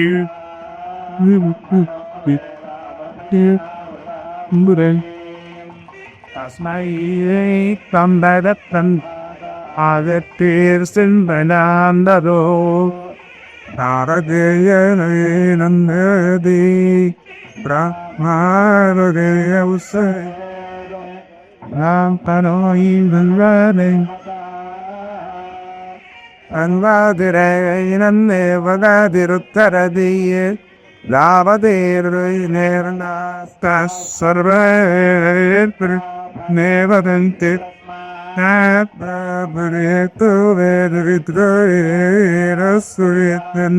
శ్రీరంగే తదేదేరా ఏవ దేవదా పీనాది అస్యది పుత్తం అస్యది మౌత్తం పరదాయ పసపెరమితమైర్జాయతే తస్యైవం విదుషత్పది యౌదైన దేవం వేద భవతి సదా పురస్సరేంద్రిరః పరుష్యేవేంద్రి వేదితిష్టతి. ఒకసారి గోవిందానండి. ఓం. ఇక్కడ మనం తప్పనిసరిగా సరే గురువుగారు కృతజ్ఞత వద్దన్నారు, కృష్ణుడికే చెప్పన్నారు. కానీ గురువుగారు వద్దు కానీ కొంతమంది మహాత్మునికి మనం కృతజ్ఞత చెప్పాలి. ఒకటి ఎలాగో ఆ దంపతులు ఎంతో కష్టపడి ఏర్పాటు చేసిన అపూర్వ సప్తాహం. ఈ వేణుగోపాల్ గారు, డాక్టర్ వేణుగోపాల్ గారు చేసిన సహకారం అంతా ఎంతే కాదు. అందరికంటే మనం తప్పనిసరిగా కృతజ్ఞతలు వెంకటేశ్వర గారికి ఎందుకు చెప్పాలంటే నేనన్నం కాదు, మా కొండ హర్నాడు దుక్క గారు అబ్బాయి శివప్రసాద్ గారు చెప్పారు. మా చెల్లెలు కళ్యాణిని వాళ్ళ కుటుంబ సభ్యులు చాలా స్నేహితుడండి, ఆయన బాగా చక్కడు అంటే శివుడు వాడు అడిగితే డీడీ దక్కేమీ లేరు. ఆ తర్వాత మొన్నే దుబాయ్ నుంచి సప్తాహం చేసి వచ్చాం. దుబాయ్లో ఆయనకి అభిమాన పాత్రుడైనటువంటి ఒక ఆయన మిత్రుడైన అయి ఉండొచ్చు, లేదా ఆయనకి శిష్యుడైన అయి ఉండాలి, గణేష్ గారు. వారింట్లో కూడా భాగవత సప్తాహం చేసామండి బాయ్ దుబాయ్లో. ఆయన అయితే ఇక చెప్పడమే అన్నిటికీ మా అంబికా కృష్ణ గారు ఒక పరమ శిష్యుడు, మామూలు శిష్యుడు కాదు. 1995 నుంచి 18 పురాణాలు చెప్పిన శిష్యుడు ఆయన. ఇది ఏమన్నారైతే వెంకటేష్ గారికి ఒకసారైనా వెళ్ళాలండి అన్నాడు ఆయన కూడా. అందుకే ఇలా ఇంతమంది ఎంత ఆశ్చర్యజనీతంగా ఓహో ఇలా ఉంటానమాట. ఆయన డూరు కప్పి లిప్పులో ఉంటూ వెళ్ళిపోతున్నారు చూసానా. తప్పనిసరిగా ఏదో సమయంలో వారి ఇంటికి వెడదాం. నేను మళ్ళీ ఒక 25వ తారీఖు నాడు అహోబలం వెళ్ళాలి. వెళుతున్నప్పుడు వారి ఇంటి వరకు తీసుకెళ్ళేటప్పుడు భయ్య ఏర్పడి గోవింద గోవింద పూజలు గురువులు పద్మాగర్ గారి బ్రహ్మశ్రీ పద్మాగర్ గారు ప్రవచనాలు మీరు మనము అందరూ వింటూనే ఉన్నాము. కొంతమంది ఇక్కడ వచ్చి వింటున్నారు, కొంతమంది ఛానల్ ద్వారా వింటుంటారు, చూస్తుంటారు. వారి పాదధూళి మా ప్రాంతానికి రావపడటం, ఈ ప్రాంతం అంతా పవిత్రం కావటం, మరి వారి ప్రవచనాలతో మన భక్తి మార్గంలో పోయే దిశలో పోవటం నాకు అన్నిటికన్నా నచ్చింది. వారు చేస్తుండే సేవలు అమోఘము. వారు ఇస్తున్న వారి శిష్య బృందం కానీ, వారిని గురువుగా భావించే వాళ్ళు కానీ, వారందరూ పాత టెంపుల్స్ని మెయింటెనెన్స్ కానీ, లేకపోతే దాన్ని పూర్తిగా రెనోవేట్ చేయటం కానీ ఆ దిశలో వాళ్ళు వెళ్తున్నారు. గుడి బడి మరి ఇది ఎంతోమంది పెద్దల్ని పాముల్ని చూశాను. వస్తారు, పూజలు చేస్తారు, వెళ్ళచ్చు. కానీ ఈయన ఒక పద్ధతిగా, ఈ బ్రహ్మగారు పద్ధతిగా మన టెంపుల్స్ని కాపాడుకుంటాం. వేల సంవత్సరాలుగా కట్టిన టెంపుల్స్కు పూజలు లేవు, పునస్కారాలు లేవు. లేకపోతే ఆ టెంపుల్స్ బూజుతో నిండిపోయి ఉంటాయి. లేకపోతే ఒక దేవస్థానం మాదిరిగా ఉండదు అనే రీతిలో వారు స్పందించి ఇటువంటి కార్యక్రమాన్ని చేపట్టారు. నిజంగా వారు చేస్తున్న ఈ కార్యక్రమం మనకు కూడా పూర్తినిస్తుంది. అందుకే నేను ఆ రోజు చెప్పాను, మొట్టమొదటి రోజు కూడా చెప్పాను, ఈ ప్రాంతంలో టెంపుల్స్ ఏ టెంపుల్స్ రినోవేట్ చేయాలనుకున్నా పాత టెంపుల్స్ గవర్నమెంట్ 75% ఇస్తుంది. నేను 25% మార్జిన్ ఇస్తామంటారు సార్ వీళ్ళు. మరి నా కుమారుడు కూడా మిత్రుగా ఉన్నాడు కాబట్టి కార్యక్రమాలు త్వరగా చేసేదానికి అవకాశాలు ఉంటాయి. తప్పకుండా మీరు కర్నూలులో మీరు చేయవలసిందంతా ఈ టెంపుల్ ఉంది, దీన్ని రెనోవేట్ చేయాలి. ఈ కమిటీ వాళ్ళు కమిటీ ఉంటుంది, గత టెంపుల్కో పూజలు కమిటీ ఉంటుంది. వాళ్ళని ఒప్పించి పిలుచుకొని వస్తే ఆ కార్యక్రమం శ్రీకారం చుట్టేదానికి ముందుకు పోతాం వారి ఆశీర్వాదాలతో. అలాగే వేణుగోపాల్ గారు, వీళ్ళందరూ, వారి మిత్ర బృందము అందరూ ఇటువంటి బృహత్ కార్యక్రమం ఇక్కడ చేసినందుకు మొట్టమొదటి వారికి కూడా నా ధన్యవాదాలు తెలియజేస్తున్నాను. రామగారు రావాలంటే చాలా ముఖ్యులు, ఇంపార్టెంట్. అందరూ ఆ పని చేయాలంటే రామగారిని పిలుచుకొని రావాలా. మనం అందరూ పిలుచుకొని రాలేము. వాళ్ళకుండే భక్తితో, వాళ్ళకుండే సేవ దృక్పథంతో వారిని పిలుచుకురావటము, ఈ ప్రాంతాన్ని పవిత్రంగా మార్చటం, వారికి ధన్యవాదాలు తెలియజేస్తూ సెలవు తీసుకుంటున్నా. Good luck. గుట్టే సార్,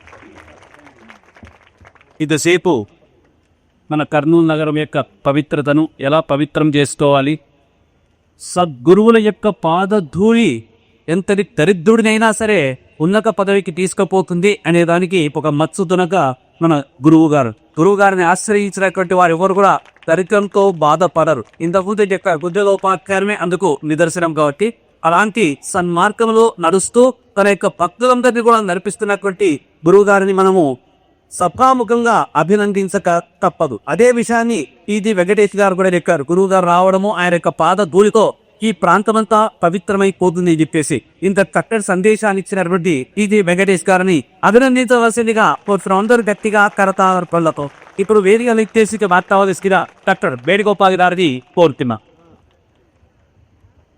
సభాయనమ పూజ్య గురువు గారికి, పద్మాగరి గారికి, సభ ఇచ్చేసిన భక్తులు అందరికీ, వేద పండితులు, ఎంతో శ్రద్ధగా ఎంతకాలం 7 రోజుల పాటు 6 రోజుల పాటు మహాభక్త సప్తాహాన్ని విని తరించిన భక్తులందరికీ నమస్కారం. ప్రత్యేకించి పద్మాగరి గారికి పిలిచిన వెంటనే, మన కర్నూలు వారు పిలిచిన వెంటనే మనలందరినీ దయతలిచి మన కోసం వచ్చి మహాబాధ చేసి సప్తాహం జరిపించిన దానికి మరిబడి ధన్యవాదాలు, కృతజ్ఞతలు. కర్నూలు పట్టణానికి కళ్యాణం, సౌభాగ్యం. ఆ రోజు వెంకటేష్ గారు కూడా చెప్పాను, ఇచ్చిన యజమాని హరికిషారెడ్డి కిరణ్ వారి కాకుండా కర్నూలు పట్టణానికి ఎంతో కళ్యాణం, శుభం, మంచి జరగాలని కార్యక్రమం ఏర్పాటు చేసిన దానికి హరికిషారెడ్డి మరియు ధన్యవాదాలు తెలుపుతూ, సహకరించిన వెంకటేష్ గారికి ధన్యవాదాలు తెలుపుతూ, ఇటువంటి కార్యక్రమాలు మన గురుగారు కర్నూలు మరీ చేయాలని బాబా సప్తాహం చాలా కార్యక్రమాలు ఉన్నాయి గురుగారి చేతి అని అనుకుంటే ఎంతైనా మన కర్నూలు పట్టణానికి మరీ ఇచ్చేసి మన అందరి కోసం కార్యక్రమాలు చేస్తారు మరీ కోరుకుంటూ ఆయన పాదవందనం చేస్తూ మన అందరి తరఫున, కర్నూలు నగరం తరఫున, కర్నూలు ప్రజలందరి తరఫున మరీ గురుగారికి నమస్కారం, శతకోటి నమస్కారం చేస్తూ స్వస్తి. Thank you sir. ఈ 6 రోజుల పాటు ఎన్ని కార్యక్రమాలు ఉన్నప్పటికీ కూడా మన పనులన్నీ పక్కన పెట్టి ఏ విధమైనటువంటి అసౌకర్యము గురువు గారికి వినేటువంటి వారికి కలిగించకుండా మీరంతా శ్రద్ధగా విన్నందుకు ముందుగా వీరందరికీ కూడా సభాముఖంగా ధన్యవాదాలు తెలుపుకుంటున్నా.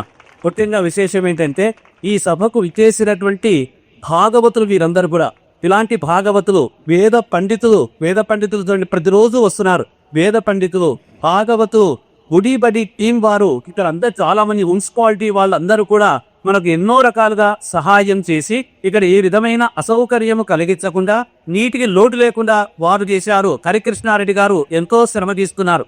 ఆయనకు చేదోడు వాదోడుగా డాక్టర్ వేణుగోపాల్ గారు కూడా మనకు చివరిలో ప్రసాదాన్ని కూడా ఏర్పాటు చేశారు. కాబట్టి ఇంతసేపు మనం ఇంత చక్కగా వినడానికి ఎవరు ఎన్ని కేసినప్పటికీ కూడా మనము గుర్రాన్ని నీళ్ళ వద్దకు తీసుకోపోగలం, మెడవంతి నీళ్లు తాపగలమా? తాపలేదు. కాబట్టి ఆ విధంగా ఇంతసేపు ఇక్కడ పిలుచుకొని వచ్చిన తర్వాత కూర్చోబెట్టి భాగవతాన్ని వినేటట్టు చేసినటువంటి గురువు గారి యొక్క పాద పద్మములతో శతద సహస్రద భాగవతుల తరపున మేము నమస్కారాలు తెలియజేసుకుంటున్నాం.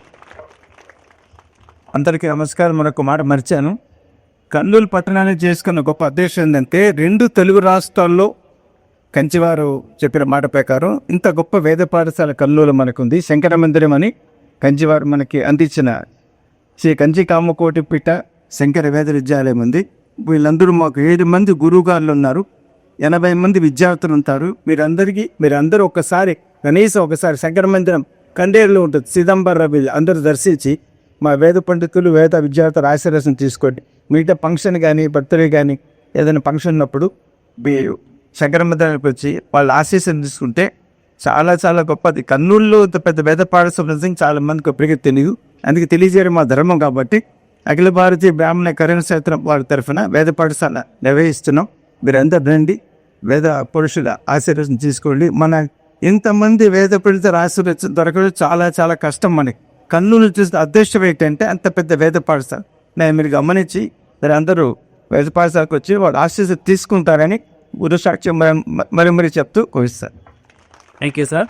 గురువు గారు కుప్పల్లో ప్రమాశంక సత్యనారాయణ స్వామి యొక్క గుడి నిర్మాణాన్ని సంకల్పించారు. కాబట్టి ఆ గుడి నిర్మాణం కోసం అని చెప్పేసి సహాయం చేసేటువంటి వారందరూ కూడా ఇక్కడ ఆశీర్వాదం తీసుకుంటూ అక్కడనే గురువు గారికి ఈ యొక్క భక్తితో కొంత ద్రవ్యాన్ని సమర్పించవలసిందిగా కోరుతున్నాం. సద్గురువులకు ఇచ్చేటువంటి ద్రవ్యమోగి అనంతమైనటువంటి ఫలితాలు ఇస్తుంది. కాబట్టి అందరూ క్రమశిక్షణగా దుండగల్లు కిక్ చేసినటువంటి భక్తులు ఉన్నారు, కనపని కిక్ చేసిన భక్తులు ఉన్నారు, ప్రొద్దుతో నీటి విత్తేసిన భక్తులు ఉన్నారు. అందరూ కూడా ఒక క్రమశిక్షణగా రోజు మాదిరిగానే వరుస క్రమంలో విచ్చేసి గురువు గారి యొక్క ఆశీర్వాదాన్ని తీసుకొని అందరూ సుఖంగా మీ ఇంట్లోకి వెళ్ళవలసిందిగా మనస్ఫూర్తిగా కోరుకుంటున్నాం. జై శ్రీరామ్, జై శ్రీరామ్, జై శ్రీరామ్. అందరూ ఒక వరుస క్రమంలో దూరం నుంచి నమస్కారం చేసుకుని వేగంగా ముందుకు వెళ్ళవలసిందిగా కోరుతున్నాం. ప్రతి ఒక్కరు కూడా గురువు గారు నిర్మిస్తున్నటువంటి రమాసహిత సత్యనారాయణ స్వామి యొక్క నిర్మాణంలో గురువు దక్షిణ రూపంలో ద్రవ్యాన్ని సమర్పించవలసిందిగా ఆహ్వానిస్తూ ఉన్నాం. జై శ్రీరామ్, జై శ్రీరామ్. అందరూ ఒక్క లైన్లో రండి, వేగంగా రావచ్చు. ఒక్క లైన్లో ఎత్తట. మా చివరిలో ఆడవాళ్లకు డాక్టర్ కిరణ్మయ్య గారు తులసి మొక్కలను పంపిణీ చేస్తారు. మీరు ప్రసాదం తీసుకున్న తర్వాత వస్తే అటువైపు వస్తే మేడం గారు మీకు తులసి మొక్కలు ఇస్తారు. కాబట్టి అందరూ తులసి మొక్కలు తీసుకొని పోవలసిందిగా కోరుతున్నాం.